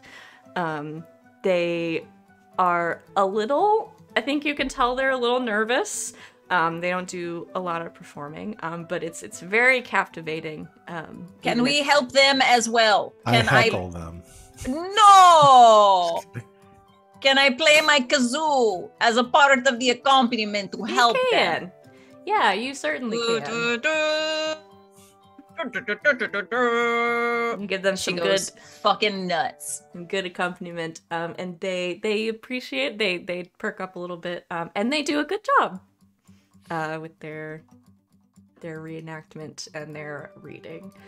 There is some polite applause from the crowd as Quintilius and Rosie return to introduce the next act, which are folks that you all recognize, led by Xanther and Xena. A couple of the gymnasts and a couple of the cheer squad come out to perform a sort of acrobatics routine to some upbeat music. There's sort of a dance element. Xanther and Xena, especially, I think you can tell, have been doing this for a very long time.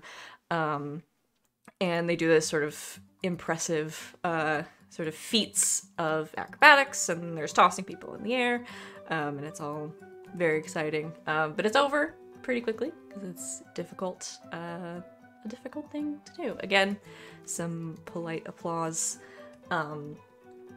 And for the third opener before the main event, Quintilius and Rosie once again come out and introduce two more of your classmates. One that you recognize, Aurora, who makes her way out with her viol onto the stage.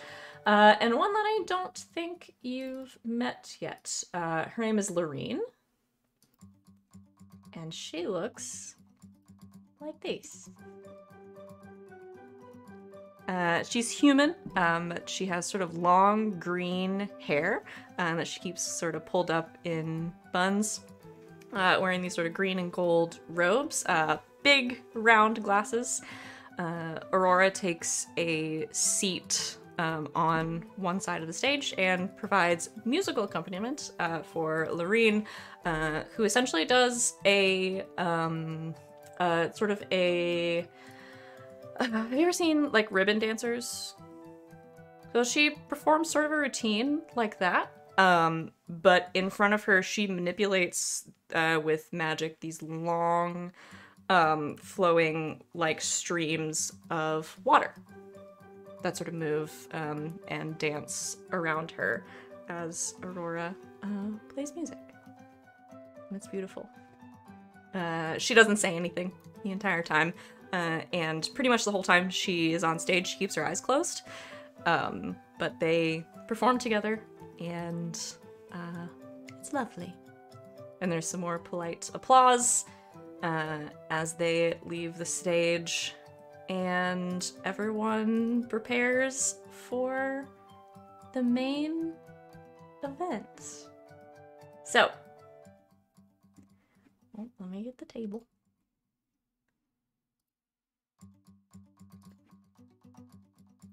Come on, book. So, the improv part of the festival starts. Quintilius introduces it. Cadorus and Rosie kick off the whole thing with a rousing scene in which Cadorus does some very interesting mime work. And Rosie does her best to play alongside that. But it's funny, and they get a lot of laughs. And when there is a sort of break in their scene, Quintilius calls hold, and Willoughby, it is your turn. So you're going to replace Cadorus alongside Rosie, and you can draw a prompt out of a hat, meaning please roll me a d12.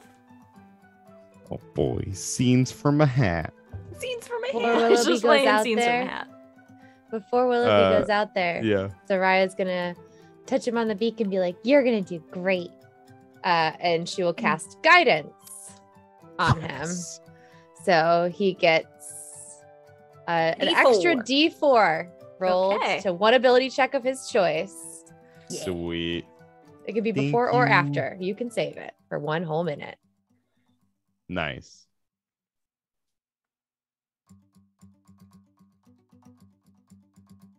All right, so roll me a d12.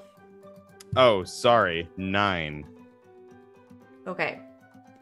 The character prompt you draw out of the hat is a mage who can't control their magic. Okay. Who's doing props? Me. Giselle? Please roll me a d8 Okay. as you draw a prompt for the prop out of a hat. 7. You pull out an out-of-tune hurdy-gurdy.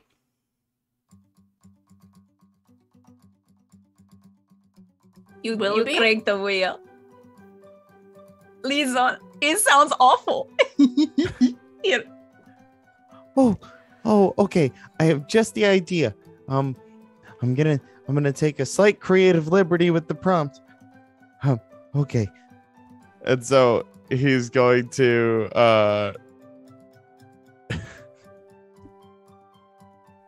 he's gonna run out with the hurdy-gurdy, tag out Cadoris, and say, and now a song from as though somebody else is saying it off stage. He's just kind of like, saying something to the side. And now a song from the acclaimed bard, Jimothy Flanderhand. He starts cranking the hurdy-gurdy.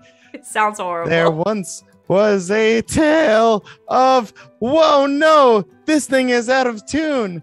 That means my bardic spells aren't going to be as inspired as they usually are. I hope nothing bad happens. Whoa, a fireball. I didn't even know I could cast that at first level. So as Willoughby says, a fireball. Whoever's doing props, you have to roll your check to see if you do it good. Can you please roll me an insight check? An insight check? Mm-hmm. Okay. Oh, that is a natural 18 plus 1, 19. Okay, Giselle, in perfect time with Willoughby, you sort of press down on this contraption that they have backstage. It's like this large bellows, which blows this huge amount of air through these like streamers that make it look like there's sort of fire magic coming out onto the stage. Willoughby, can you please roll me a performance check? And you have advantage. Boy. At advantage. Oh, man. And plus guidance. 4. Plus D4. Plus 4 and plus any plus a D4. Sorry. Die I have. Oh, yeah. Plus D4. Use the one that stabbed you earlier. Oh, brother. No, I won't do that. But I rolled pretty poorly. Oh, boy. Even with advantage? Oh, even with advantage, it's a 3 and a 5. Oh, no. What about the D4? All right. D4 is 2. I am at a 9 right now. Okay. How much is a student die again? It's also a D4. Okay. I don't Do want to it. fuck this up. Oh my god. Okay. 13. Okay, the DC was 13. Oh! Really? Yeah. Way to nickel and dime that one. That one's 13. Jesus. Thank you, Owlbear exam. I think. So, you just meet it as our chat buys you an inspiration. Aww. So hang on to that. Thanks, chat. Thanks, Oh, chat. geez. So yes, the DC for that one was 13. Willoughby, Rosie, sort of catches what you're laying down, and as you say, "Oh no, a fireball!" and the prop goes off, she sort of throws herself and kind of like goes flying, and it skids across the stage a little bit, just pretending like you blew her up with a fireball. It's very funny. The crowd really sort of goes for it and starts cracking up. And Quintilius calls, "Hold! Sereia, it's your turn to tag somebody out." He's gonna recommend that you tag out Rosie, because she's been out there for a while. So, please roll me a d12. Oh, before she goes on, because Willoughby's on stage, I will bop her on the head and go, "Do good!" And I will cast guidance on her, because I Does have everybody that. have guidance in this party? Because Yeah. Law has it too. I have bless. Okay.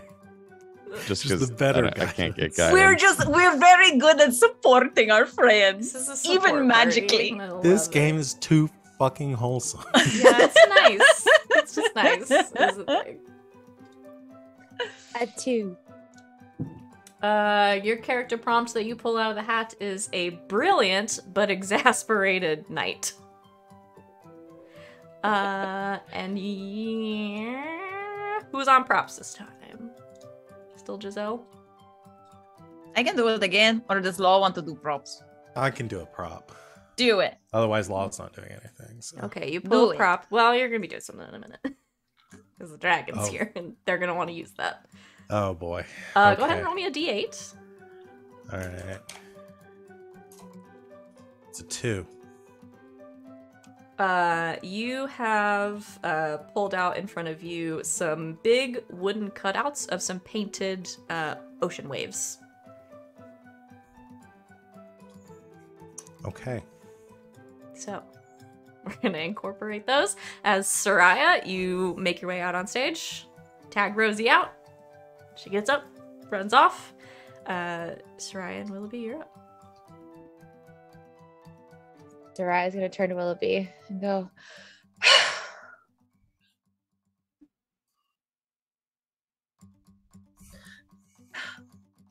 have you ever gotten so many messages from people that you went to school with about them wanting you to be a boss babe like them and sell expensive armor washing apparatuses and essential oils to clean your clothes with and wraps to make your muscles look bigger?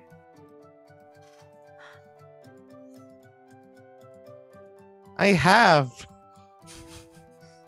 It just What gets do I do about exhausting. it? It just gets exhausting after a while.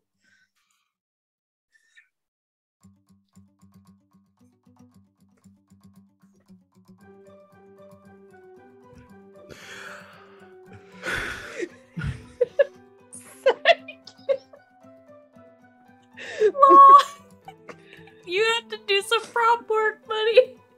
How many people have tried to get Sereia in on like an MLM? Like, what's happening here?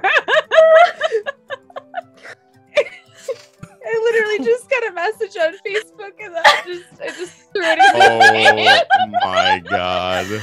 Inspired by real life, folks. Inspired by real life. Somebody I haven't talked to since high school. The Anyway. essential oils have overflown. I feel like I'm drowning in cheap cleaning products. What are we gonna do? And Law pushes the waves out on stage. Law, I need you to please roll me an insight check. I'm gonna cry. Again, out of all the things I could have anticipated, it's not that. Okay. Drowning in cheap cleaning. Okay. It's that's, funny because that's it's a true. 2. I'm gonna use one of my inspirations Okay. to re-roll that. Oh my god, I'm crying. That was very bad, and I want this to go well. Okay, and I'm gonna throw my student die on top of that because I've got one of those for insight. Okay. It's a 12. Okay, that doesn't quite do it. So nothing bad happens. But no extras to I your assume roll. I So can't Law, use more than one student die, just one per no, roll. one per roll. Okay. So yeah, you push the waves out on stage. They start to like roll a little too far, kind of like pull them back a little bit. And Sereia, I need you to make a performance check. Oh lordy. It's a 16 without any assistance, but Okay. I also get to add a d4 to it, Yes, because you have guidance. and it was a 4, so it's a dirty 20. That will do it. Yeah, so Sereia is doing this. Willoughby, like, what are we gonna do about it? And I think Sereia, you, as the waves get pushed out and you talk about being drowning, you go to answer and just like no one can hear you because everybody is just like cracking up, like laughing. And yeah, you finish out your scene. After a moment, you're both tagged out, and you make your way on stage. I don't know what I expected. I'm sorry I brought MLMs into this Essential campaign. oils. God, In my Oils are D&D game. overflowing. Oh, dare. no. The number of messages we all get, it needed to go somewhere. Vented our frustration. We had to use them Makes sense. That makes constructively sense. somehow. Yes, makes Mhm. us all feel better. And now Uh, when we get a message, we'll think about this. God, my eyelashes are falling. Uh, Oh my god. Oh, so Sereia good. and Willoughby, make your way off stage. And sort of for one more final bit as the improv is finishing up, Quintilius sort of runs over to you all backstage and says, "Do you think we could do the dragon bit one more time?"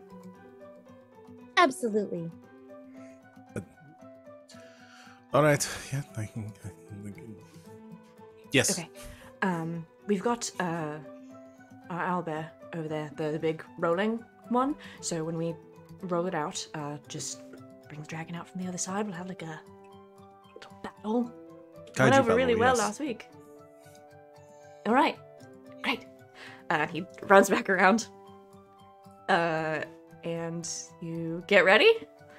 And on Giselle's cue, I assume, the Go. music No. sort of Go. swells, and there's a bunch of like kazoos, and there's like some cheering as you roll the dragon out onto the stage. And from the other side of the stage, you hear a scream, and then a loud roar as running out onto the stage from the other side is not everyone's favorite Rose stage prop, B. Roy Bankins the owlbear, but is a real owlbear running Fucking towards hell. you. Is that in the book? Is B. Roy Bankins? No, thanks, Alex, Yeah, for the I'm- NPC name. Okay. I'm stuck on B. Roy Bankins. I named the owlbear. Jenkins. Okay. I had to make sure. I was like, "This is the coast. What are you doing?" Nope. That was us. That was that. I need you guys to roll initiative. Holy shit! Sorry, did you want a kaiju battle? 11. Okay. Woohoo! Natural uno. Oh no! No. Oh no. What's your total? 1. Oh, you don't have Yeah. a dex mod. That's right. Yeah. Giselle? 14. Law?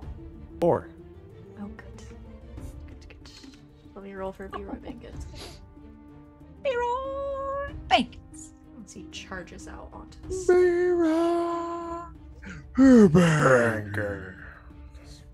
Thanks, Alex, for the great NPC name. Fucking I love unreal. him. Okay, he rolled an 11. So charging out at you is Sereia. What's your dex mod? +2. Okay, so you'll go first. Is a very real owlbear.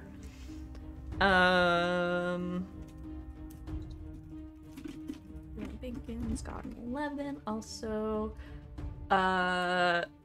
So because all of you aced your exam on owlbears for the duration of this fight, you have advantage on attack rolls. Oh! Hell yeah! It's like studying helps. It does. Learning Sereia, is you knowledge have is power. an inspiration from the chat. This truly is a fantasy world because what I'm learning in school is applying to my real It's life. applying to real life. You're And like an owlbear. immediately too. And very specifically, which is amazing. Giselle, you get to go first. Really? Holy shit! Oh, we're in trouble. So, Okay. real quick, from stage left, Uh-huh. Law is in the dragon. Okay. Sereia, are you also in the dragon? Yep. Okay, so the two of you are in the dragon. Giselle, you are over there doing props. Yes. Willoughby, where are you? Where would he have gone?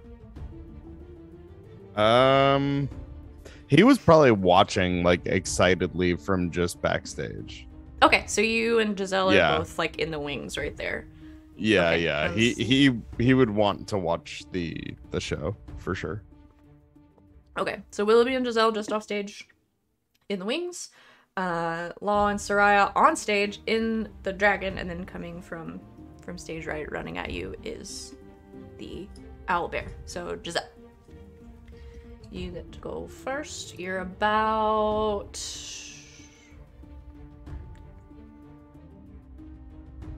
60 feet away from the owlbear.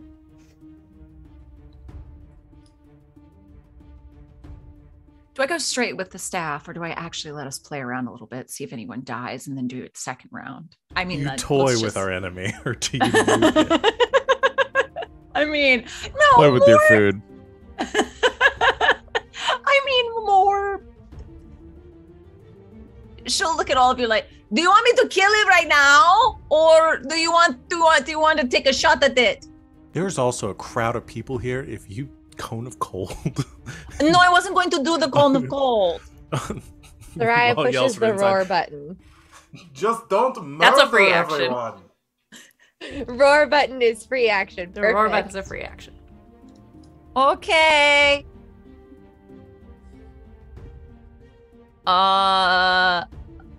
Okay. She will take out the staff then and slam it down, and she would like to cast Wall of Ice, please. Okay. You create a wall of ice on a solid surface within range. You can form it into a hemispherical dome or a sphere with a radius of up to 10 feet, or you can shape it to a flat surface with 10 square foot panels. Each panel must be continuous. In any form, the wall is a foot thick and lasts for the duration. If the wall cuts through a creature's space when it appears, the creature in that area is pushed to one side and must make a dexterity saving throw. On a failed save, it takes 10d6 cold damage, or half as much on a failed save. I would Okay. like it to go through the owlbear's space, but just make like Okay. a little circle around it. Okay. But one panel cuts through it. Okay. It has to make a what saving throw? Dexterity. Okay. Okay. You told me to kill it, okay? So I'm killing it. If you wanted to have fun, you should have told me. That is a 16. Believe that saves, so it takes half as much of the damage. Okay. Go ahead and roll the damage. Okay. Roll 10. Once again, we're gonna have to pay the bill to repair this stage. It would be 40 points of cold damage, but it takes half. Okay. So it is only 20 points of cold damage. Okay. So it takes 20 points of cold damage. So you've sort of created like a ring. Yeah. And it was like caught in one side of it. Yeah. Okay, so it doesn't die. So I Okay. guess it's stuck in the ice Okay. for now.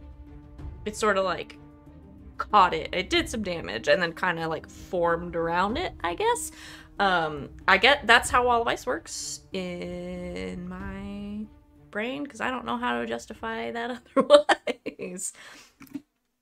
Okay, so Giselle forms this huge sort of ring of ice on the stage, sort of catching the owlbear, and you can see it's got those like sort of bright, like glowing red eyes. And as it gets caught, kind of halfway through this ice wall, it lets out this roar, and you can see kind of coating its fur is this black, like sludge, goop, even. Goo. and it takes 20 cold damage. That's a lot. Giselle, anything else? Sereia, maybe you can talk to it like you did with the frogs. It's got the goo on it. Can you talk to the things with the goo on them? Roar He's kind of button. stuck. The dragon roars. Sereia, it's your turn. Oh, so the two people that have the crazy staffs are back to back. I wonder what's going to happen. Are you good with just never Sereia. having a turn, Rob? We'll just hang out back here. This is great. Yeah. Easy. Well, Sereia probably doesn't really know what's going on. Like, she's like, is this part of the performance? Or like, are we attacking this thing? Like, is it real? Did somebody just not tell her? So she's gonna stick with the dragon. The whole dragon thing, and she's gonna cast Burning Hands through the dragon at the owlbear that is stuck in the ice. Okay. I don't know what that's gonna do to something stuck in ice, but I guess we're gonna find out. We're gonna find And you it's have only- advantage. It's only kind of partially in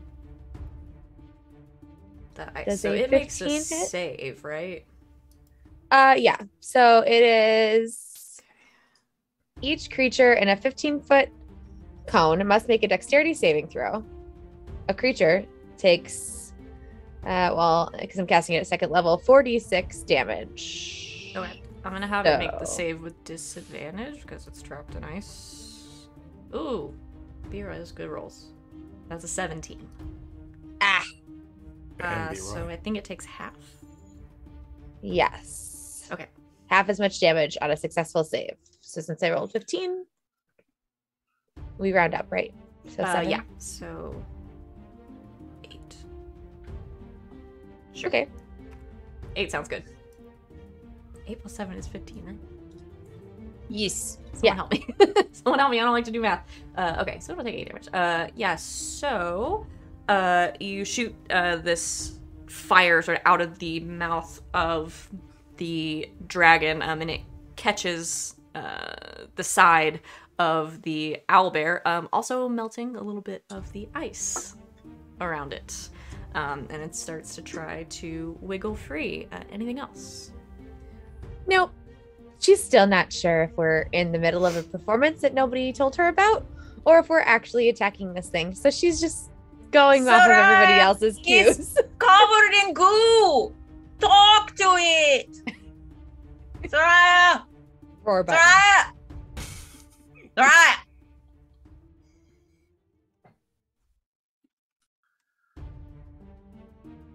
Hollers down to Law.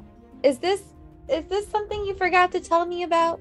No, I think that's a real owlbear or a real owlbear cutout that's come to life. and Is this a- trying to... Is this a test they forgot to tell us about? Maybe this is part 2 of the quiz. We're really bad at paying attention.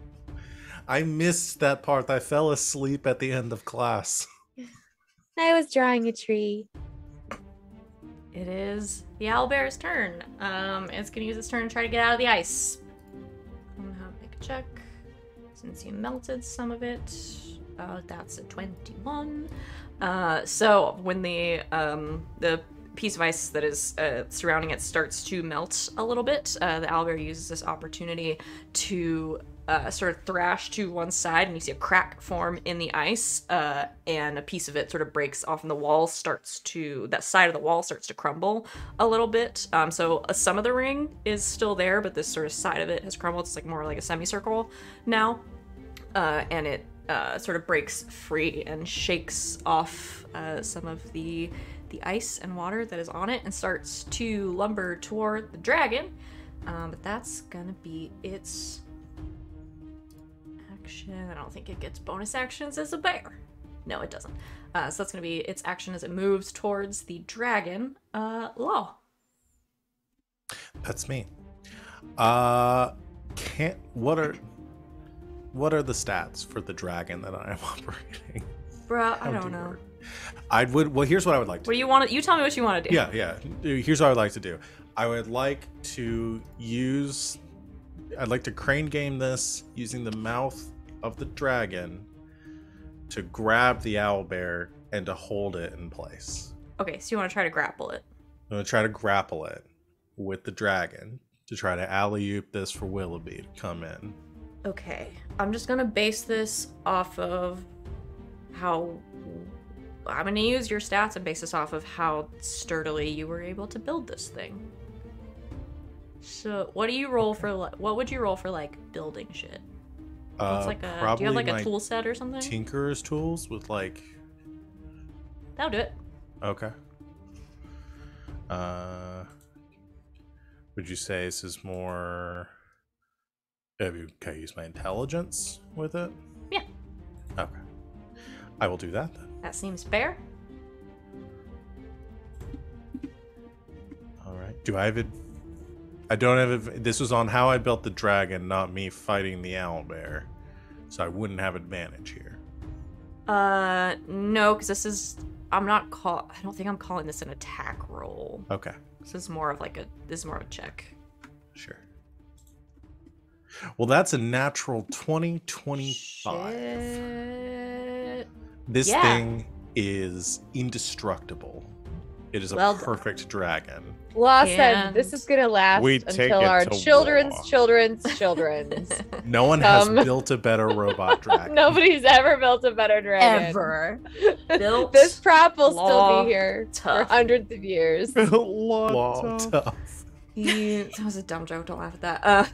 It was a great. It was a brilliant joke. You stop so it. BLT. Built law tough. Built law tough. You open the mouth of the dragon and perfectly place it sort of around the owlbear, pushing down, so the dragon's kind of pushing into the stage floor, grappling the owlbear and holding it in place. Anything else? No, that's it. Willoughby. Wanderfoot. First year. Have we established that this is B. Roy Bankins? Yeah, I think you know. I think you can assume that it is, because I think B. Roy Bankins, as he was painted on the big rolling set piece, has like a very particular like stripe pattern in his fur that you can I don't see. want to kill him. Talk to him. I'm gonna Well, he's not try. real. What? He was a piece of wood before, so. Oh. He was a statue. It's an animated He was a cardboard prop. cutout. Oh. I'm He was so a sorry. Okay. I thought it was a real owlbear. No. But He was then a big wood cutout. it was a statue that was built to look like the instructions unclear. I built a tank.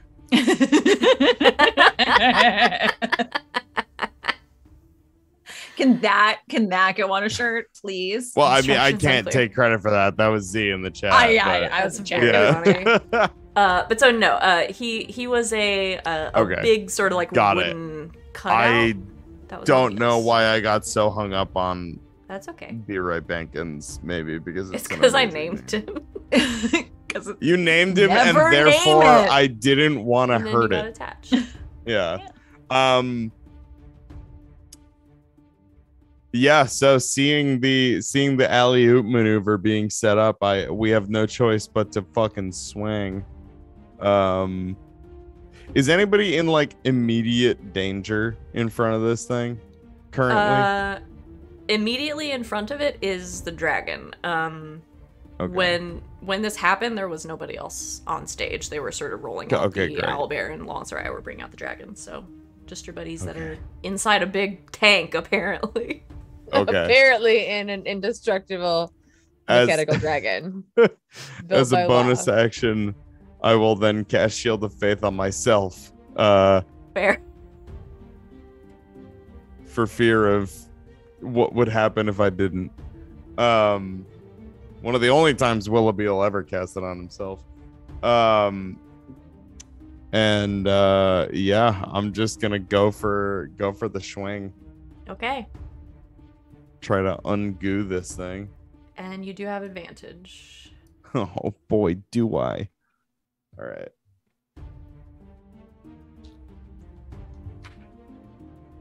Woo! All right. That is a 21 to hit. That'll do it. Oh yeah. All right. Woo! That's an 8 on my die. Fuck yeah. 10 slashing damage. Okay. A palpable hit.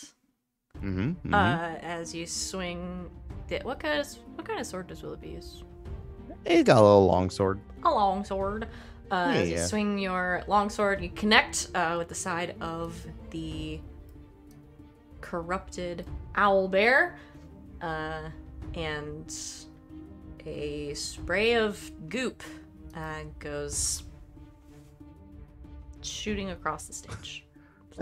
Some of it like gets in my mouth, and I'm just like, why does this keep happening today? And Willoughby begins to transform. No. His eyes glowing bright red. Don't tempt me. No. Willoughby, anything else? I just say, B-Roy, I think that you need to calm down, because you're sort of upstaging your fellow performers, and we just don't want to hurt any of the audience members, and I'm really sorry for hitting you. I respect the craft, but you gotta chill out. And that's it. Okay. At the top of the round, from the other side of the stage, behind where B-Roy the Owlbear came out, you hear another shout, and you see Cadorus and Quintilius both stumble backwards onto the stage as two swords fly through the air towards them. The flying swords are gonna make some decks. Props are haunted, y'all. Well, Yeah. Or cursed. Everything's cursed or haunted. Or both haunted and cursed. 7 doesn't hit Cadorus somehow. This is what we get for playing with the forces of life and death, continuing to bring ourselves back from the dead. We've summoned beings into this world. You see Cadorus roll out of the way, but Quintilius, not fast enough and not having had time to put mage armor on, takes a big sort of slash from this flying sword across the shoulder. And he shouts very loudly, Giselle.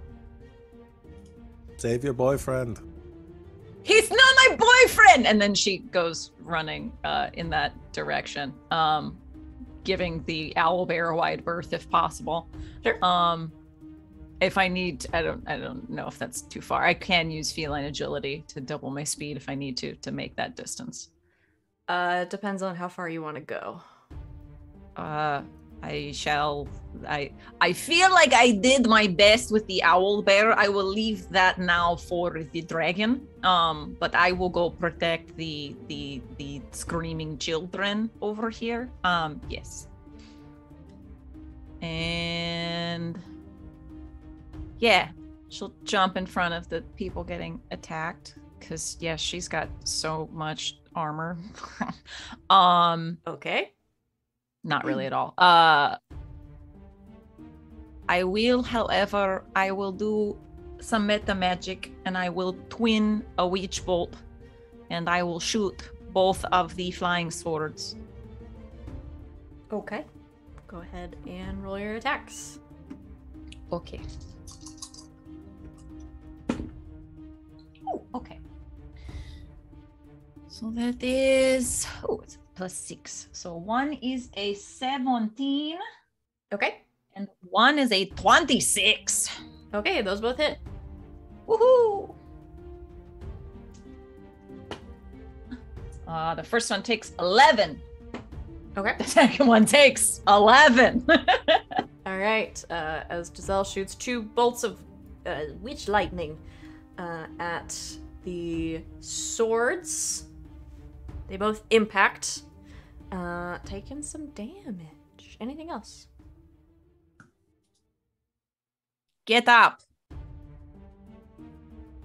Kador To starts them to on the get up. ground. Help him. Okay. Sereia. Hey, that's me. Sereia was conflicted. She didn't know exactly what was going on, but now she sees all these things happening from inside of a dragon. But she's also like still kind of in character, so she's gonna cast Scorching Ray at the 3 things that are attacking. Okay. And first one's a 24 Okay. to the owlbear. To the owlbear, sure. That's the natural 20. Yeah. And that's going to take 8 fire Is that damage. doing the crit damage? Oh, I don't know. I cast it on. Did it do it? How much damage does one bolt Let's do? Is it look. 1d6? It is 2d6 Okay, fire damage. Okay. So yeah, that rolled 2d6. Okay. So you'll want to double it for the crit. So 16. Goodbye, owlbear. That's Just for a lot. cinch.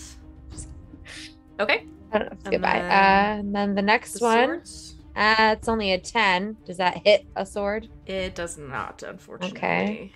And the last one. That's a 9. So that one It also does not probably hit, doesn't hit. unfortunately. I can imagine that a 10 and a 9. If a 10 doesn't hit, a 9 probably didn't. So. It almost hit Kador's. But it Whoops. does not, as She's one of the bolts. still inside of a dragon, Yeah. aims a little like great straight on, a little weird to the right or left. So the one bolt does impact the owlbear, which is looking incredibly rough, held there by the dragon. The other 2, however, go flying past the swords.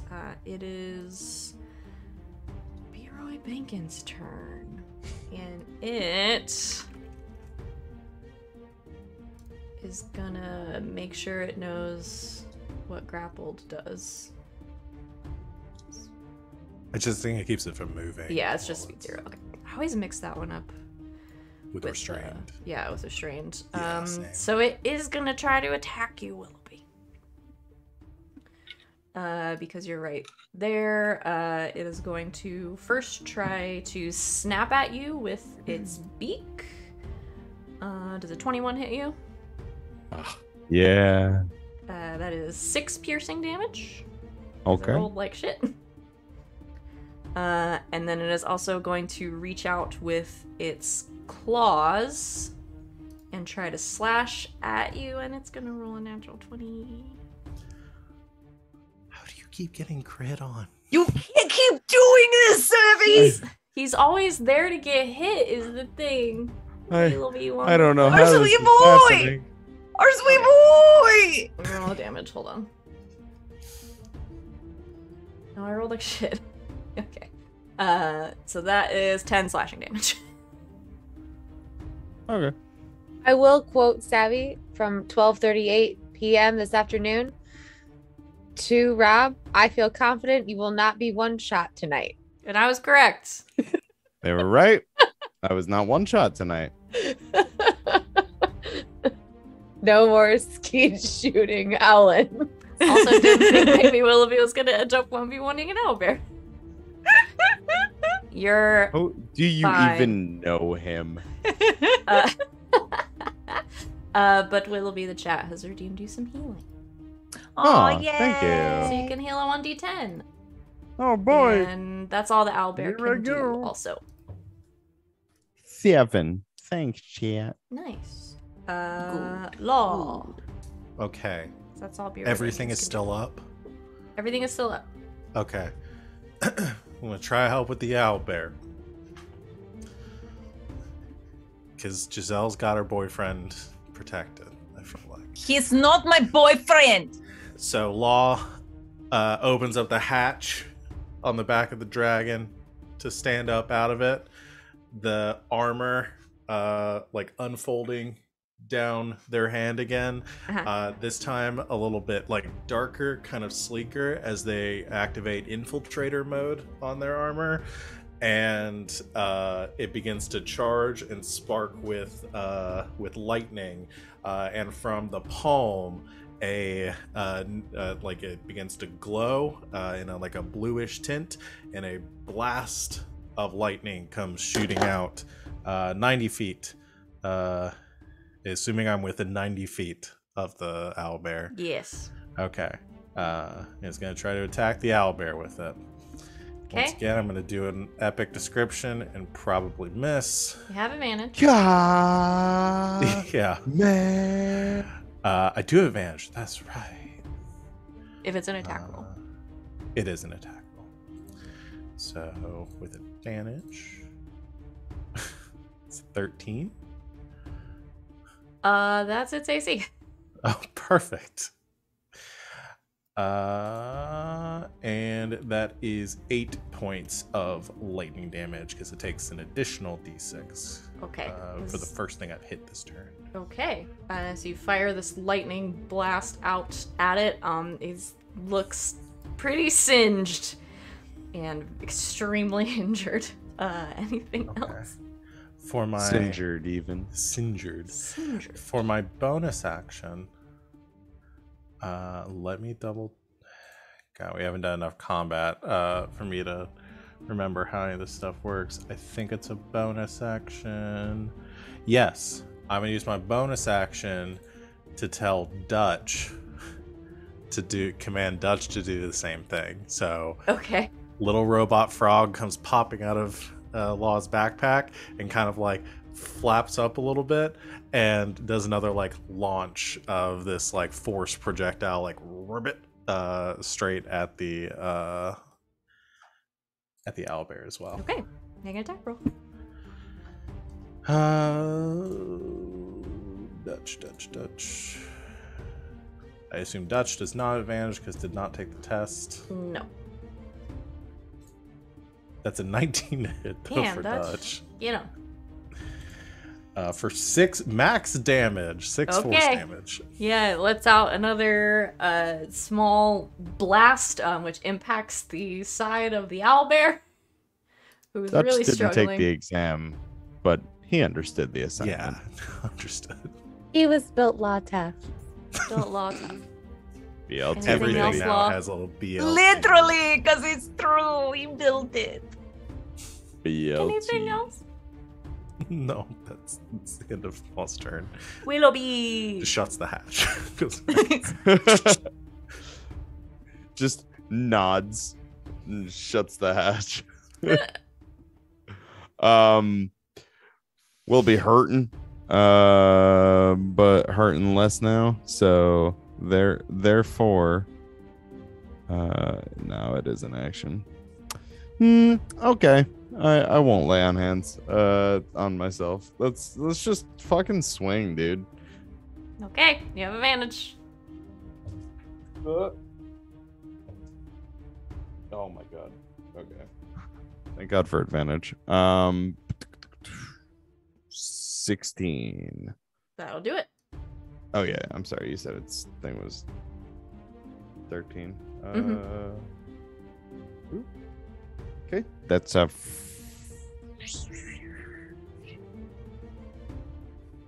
7. Deal your killing blow. Oh boy. Okay. So I'd like to think that by the time that I'm ready to plunge this thing, like I know like its anatomy because I've taken a test on it, so I know where its heart is on its body. And I'm just going to try and like, you know, as swift and painlessly as possible, just plunge my sword into where its heart should be. But I'd like to think that it turns back into a standee or something. Like as I do that, and it just goes like through just a cardboard cutout of a bear. And Willoughby just sort of stares stuck at in it. a big piece of wood. Yeah. And he just stares at it and he's like, That was attacking us, right? Is that the Roar dragon? button. What are you talking about, Willoughby? There was nothing. No, there was attacking. Oh. Yes. Oh, okay. Weird. Can I get some help with these evil swords, please? They are also dripping with goo. Oh no. I'll just like yank my my sword out of it and just start running toward one of those. Leaving a hole in the big wooden standee that Yeah. is Leroy Venkins. And- We take off running. And you said that Cadorus had a swing. No, I'm sorry. Quintilius. Yes, Got Quintilius swung got at. hit. Okay. Yeah, it missed Cadorus, but Quintilius got hit. I'm gonna break concentration on my shield of faith, and as a bonus action, cast that again on Quintilius. Okay. You cast Shield of Faith on Quintilius. What does that make his armor class? It's not very high, I can tell you that. I know I'm trying to heal. That gives him a 14. Yay! Buddy, and it's his turn. Quintilius, Giselle steps up beside you, and you see him stretch a hand out and mutter something under his breath. And forming on his fingers are these little like ice fractals, which he then sort of rears back and throws at one of the swords. Oh boy, does he hit it. Good job, buddy. Which impacts the sword that is nearest to the two of you, and sort of in midair you see all the fractals sort of swirl around it and cling onto it, and it almost like freezes in place, and then very quickly it turns back into a wooden sword and clatters to the ground. Cadorus is gonna go after the other one. Not bad.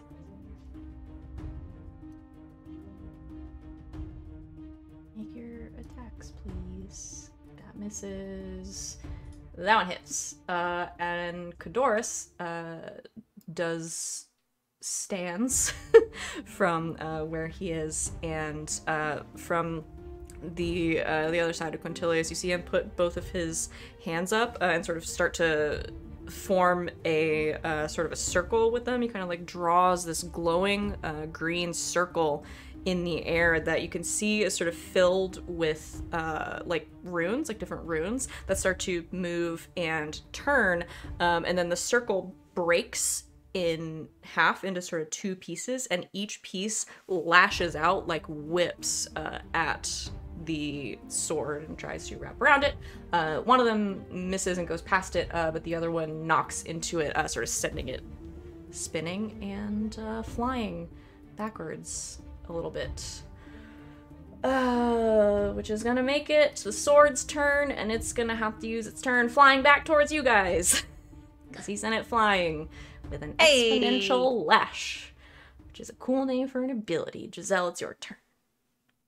Oh, I'm still concentrating on the witch bolt, so it just gets another d12 of damage. Okay. Which is I have rolled 3 11s in a row on this time. Well, that It's kills it. another 11. Hey! Never move that die. Just leave it there. Leave it there. It's on my Forever. desk, and I shall leave it there forever until I want to roll another 11. Shit. Okay.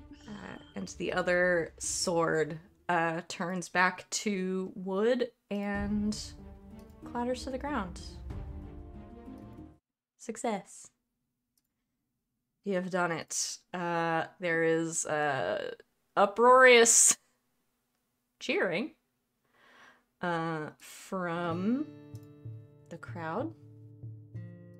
Do we tell them it wasn't part of the performance, or do we just bow? I think we just. Oh wait, no, sorry. Roar button. Dragonverse. Law controls the dragon to stand up, fold take a an bow. arm in front of it, and take a bow. Take a bow. Everyone cheers. Can I just for good measure, Mhm. can Willoughby take his bow, but then can I use my divine sense if I could see any shenanigans, anybody fleeing the scene? I don't know. It's such a hyper specific ability. Sure. What does it sense? Sense the presence of strong evil. I know the location of any celestial fiend or undead within 60 feet. I know the type of any being whose presence I sense, but not its identity. Okay. You I was gonna say you turn on your divine sense. I don't know. You activate your ability to kind of scan. It's within 60 feet. Yeah. You just kind of scan around. Do you know its location? I Does it know. Yeah, I know the location. Okay. I just don't know its identity. Like I know, like there is a fiend right there. I just don't know who it is. Coming from the sort of cluster of people right where Giselle and Quintilius and Cadorus are, you get just a hint of celestial energy. In front of where Giselle and Quintilius are? And Cadorus, yeah. And Cadorus. Right over there. Okay. And they're the only people. Mhm. Okay.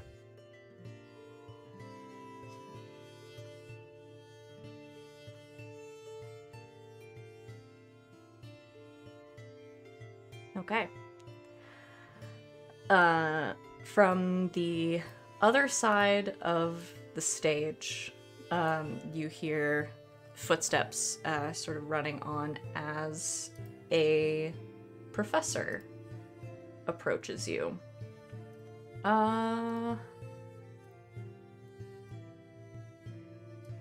Who's taking Quandrix classes?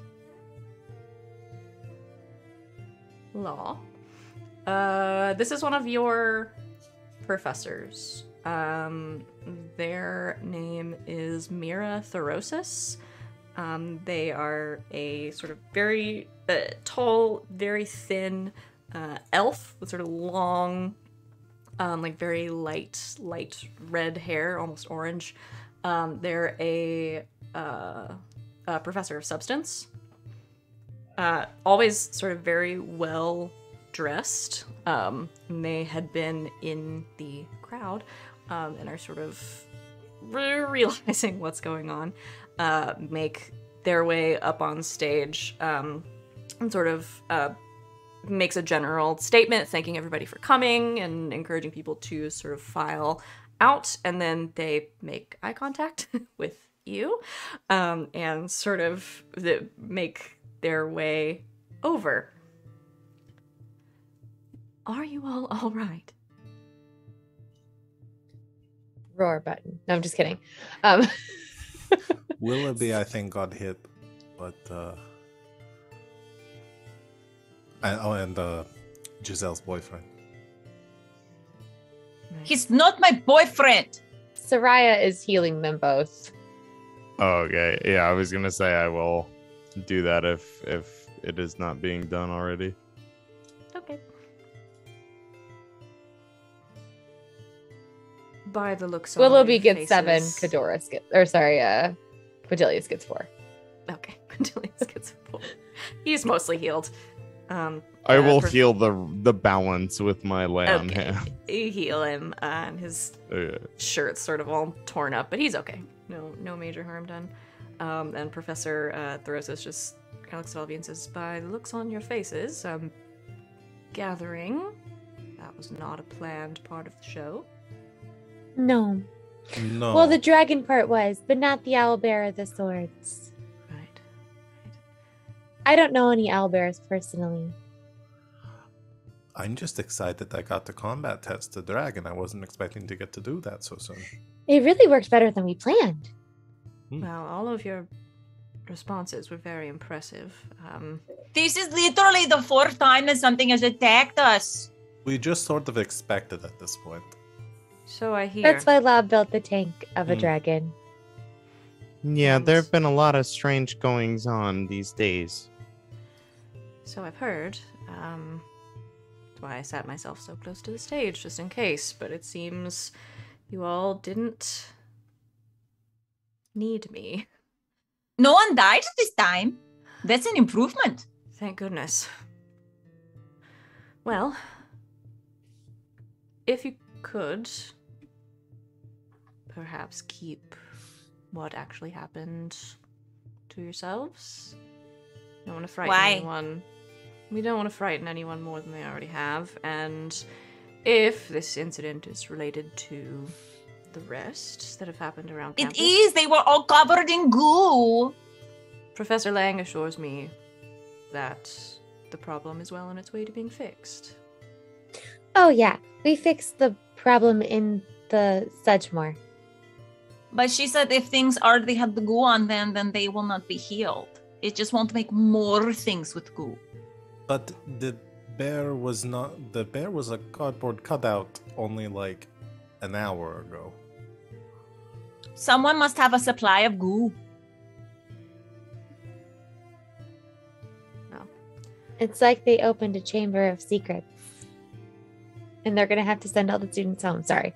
We can't make those sort of references on here. We're way too close to that IP already with the magical school thing. Oh yeah, and this is first year, not second. Sorry. I don't think we're close at all. I have yet to do anything racist. It's true. Yeah. Or transphobic for that matter. So, it's okay. So, That school Professor sucks. Thoreau says kind of That's Fuck why we're that here. school. This is Uh, the best magic school. looks at all of you and just says, well, we are starting up an initiative to essentially cleanse the campus. Go through everything on record that would have been treated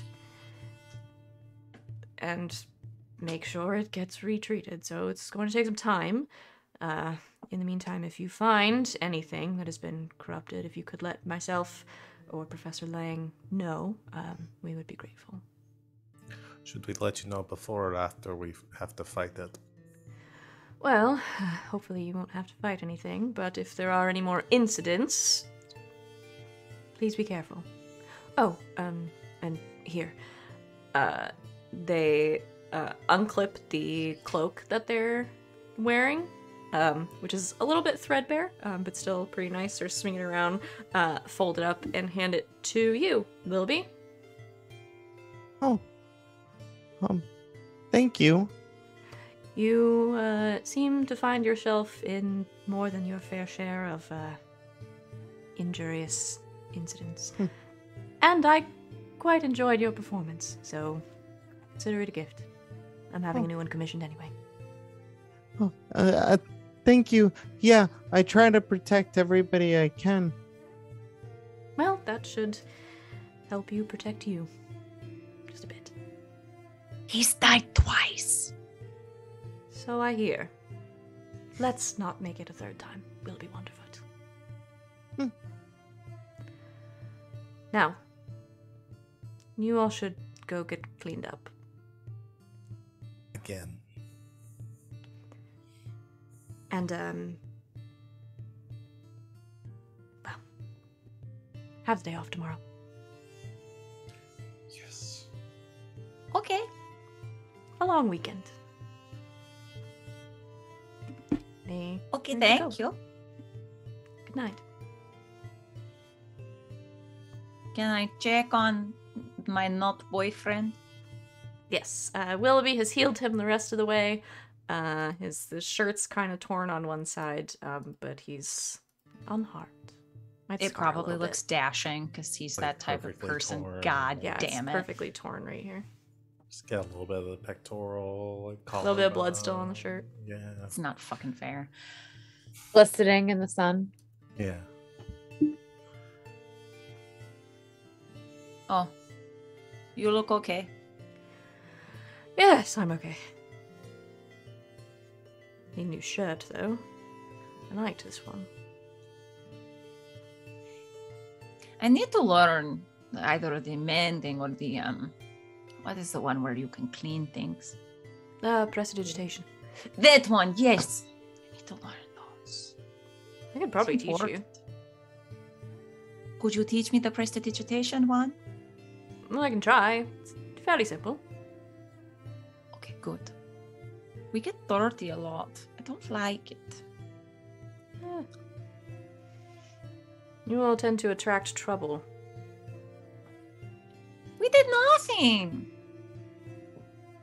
This is the 4th time, Yes, but no one And- died this time. and you were blaming me. Okay, it would not make a lot of sense for you to almost kill yourself. I will give you this. I'm glad you're all right. I'm glad you did not die. I think that's the nicest thing you've ever said to me. Yeah, don't get used to it. I could never.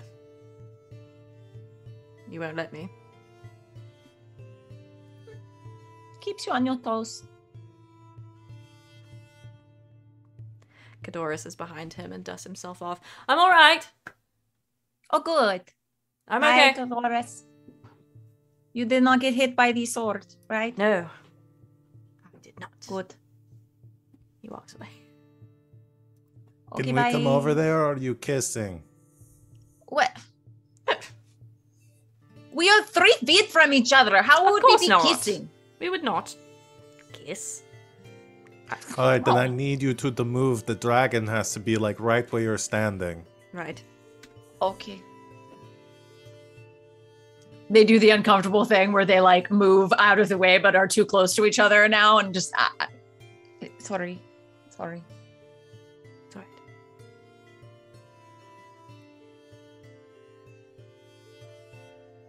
And with that, So- I think we have to end.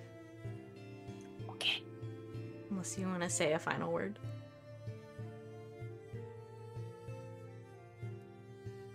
Okay, bye. Giselle says bye and runs away from feelings. We'll Yep. go ahead and end our session there. Oh, Willoughby, I didn't tell you what you got. Ah, what is it? It's a cloak of protection. Oh boy. Hey. What's due? You have a +1 to your armor class and 2 saving throws. Oh boy. Yay. All saving throws? I think so. I'm Yeah. double checking. Fucking But I think sick. so. All of them. Yes. Yes, AC and saving throws. Nice, nice. Congratulations. Your armor class is now back where it should be. Yay. I appreciate that so much. And you have Didn't a make cool that up. cloak. It's in the book. One of the professors gives a cloak of protection to whoever did a very good performance. Hey. And it was Willoughby. That's where we're gonna have to end because we've already gone way over. I'm so sorry. I am not. How dare you make me have fun playing D&D? I didn't kill you. You True, didn't die. Yay. Good job, I'm everybody. alive. That was really fun for me personally. I hope it was fun for you too. So that's where we're gonna end for today. Thanks everybody for hanging out with us out there in chat. We love you so very much. Thanks for all the redemptions and stuff. They make my life full of chaos, and I love that about them. So thanks for hanging out and participating. Let's do stars and wishes. So go around, tell the people a star and a wish, and where they can find you on the internet this week. Whoever wants to go can go. I'll go first because this one's easy.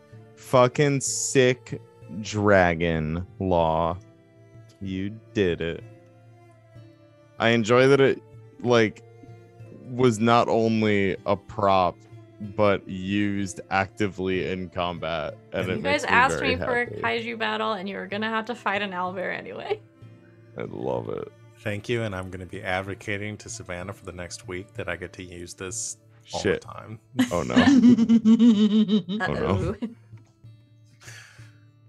Uh-oh. My wish is for more will they won't they Chowder screaming she's not my girlfriend.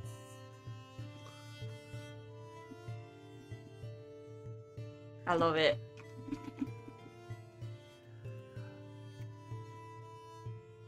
All right, and who? Where are you gonna be this week on the internet? Not many places. I'm going into the woods. Ooh. Into the woods. There's no internet there. Well, have fun in the woods then. Oh, thanks. And we'll see you next week. Yeah. All right. Gonna come back a mountain man, big beard. Mm-hmm. He's Rob, or Every bonus year. stage Rob, or bonus underscore stage underscore Rob. Yeah, that. Thank Your you. cool bisexual vacation. Your dad. cool bisexual vacation dad on the internet. It's like He unpredictable. produces, he runs games, he plays in them, and he's fucking Okay. hysterical. So have He's him on any of your Probably the shows. funniest person No. I know. No, Mhm. stop. Gas up your friends. We're doing this again. Gas Yes. with your friends. I'm calling this stars, wishes, and gas up your friends. I'll go next. Do it. I'll come up with Star is gonna, because I'm continuing to pick on Rob. My star is gonna go to Rob for the Willoughby, like the kicking kicking something small, and Willoughby going ow. was Listen, I saw my opportunity. I took my opportunity. murdered me. It's 2 weeks in a row that you've done like just the perfect timing, just like on it, and I loved it. So Thank you. Really I could be good. clever. Yes, and yes. And I think my wish is gonna be to get to see a completely different relationship dynamic with like each person in the groups, like all of these. I know for like we definitely have something solidified with Giselle and Quintilius, and I think we got like Sereia and Aurora maybe out there, like as the weird kind of the weirdos dating and this really different personality Talk, type. also an option. Oh I yeah, said Ursmark Talk, yeah. also an option. Or maybe I've both. got a lot of options. Soraya's Yeah, got a Soraya's lot got of a lot. options, is the thing. There- She's just throwing herself pretty around much campus. But I With wanna see, Panthers like- out there Soraya. somewhere. I want to Mhm. see Listen, you like, get that hustle. I want to see the enemies to lovers, the love triangle, the like. I want all of that to be explored at some point. That's my wish. So I love it. speed dating. Willoughby speed dating. Yeah, Willoughby Willoughby speed speed, dating. which was the chat's No. wish.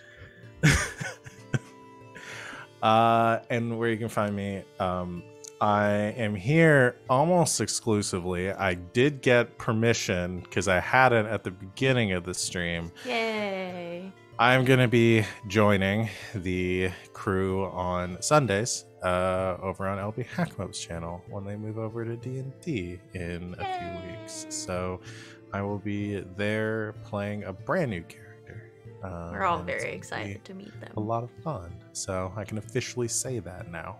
So you can find me over there Sundays after Dustfall. Woo. Woo. Who wants to go next?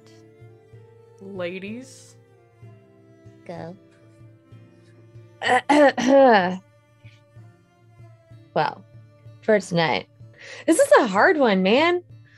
But So many good shit. like there are so many good things. But I think that my star is gonna have to go to Giselle and Sid for the date. We finally got our romance a little It was bit, not a even though it date. was like reluctant Okay, it was a romance. Oh my god, did you guys also wish for an accidental date with Quintilius? So your 2 wishes in one episode? Oh my gosh, it's like we wanted an enemies to lovers situation and we got it. It was really funny and I loved it. The whole dynamic where she was just still suspicious of him, even like pulling out her chair. Like it was just really cute. I loved it. And it made me happy. And I love their dynamic. And I also love that he is okay with being a bottom to Giselle's very aggressive top. They fit. And He's an actor. He's really good at taking direction. Yeah, I mean, look, some people are. Some people switch and some people like to give direction. I mean, and my wish is more romance. That was fun. And also, I guess not necessarily more. I mean, I love the romance, obviously, but I liked where our like impromptu rave last week. So, you know, opportunities for random things like that. I love when we just throw random things and Savvy lets us go with it. And you can find me on Twitter and Instagram at Rachel is a mess with the Z in the middle instead of an S, where once I get the second wig for this character, we will be doing a poll on Twitter of which one we like better, this one or whichever one comes tomorrow, before next week. And that's my story. Okay, love you, bye. Thank you. Okay, I love you. Bye-bye. Is me. My star goes to Sereia for literally having everyone on campus wrapped around her little finger already. And like, it's been a month and just everyone loves Willoughby, like obviously because it's Willoughby, but like everybody loves Sereia. Like Sereia is friends with everybody. Like Sereia is just that person that just like chameleons through every single group ever, and just it fits, and it's kind of amazing. It is a superpower. It's pretty phenomenal, and I loved every minute of it. It was great. My wish, I'm going to steal from chat, is that I need okay, we get a love triangle, great. That love triangle better end up as a polycule or I will fucking riot. I'm just saying. So there's a couple different options and we can make that happen, I think. Yeah, I believe in us. So we added some options to the pool today. You met two Yes. of our very large friends. Mm-hmm. More tall boys. More tall boys. More tall boys. So yeah, I'm very pleased overall with everything that's been happening. Oh yeah, and hi, I'm Sid. You can find me on the Twitters at Greek Sid. I will be over on Critical Misses on Wednesday, 8:00 Eastern. We premiere our Good Society game. Yeah, and I'm here several nights a week. Come see our Urban Shadows game on Thursday, 8:00 Eastern. It'll be great.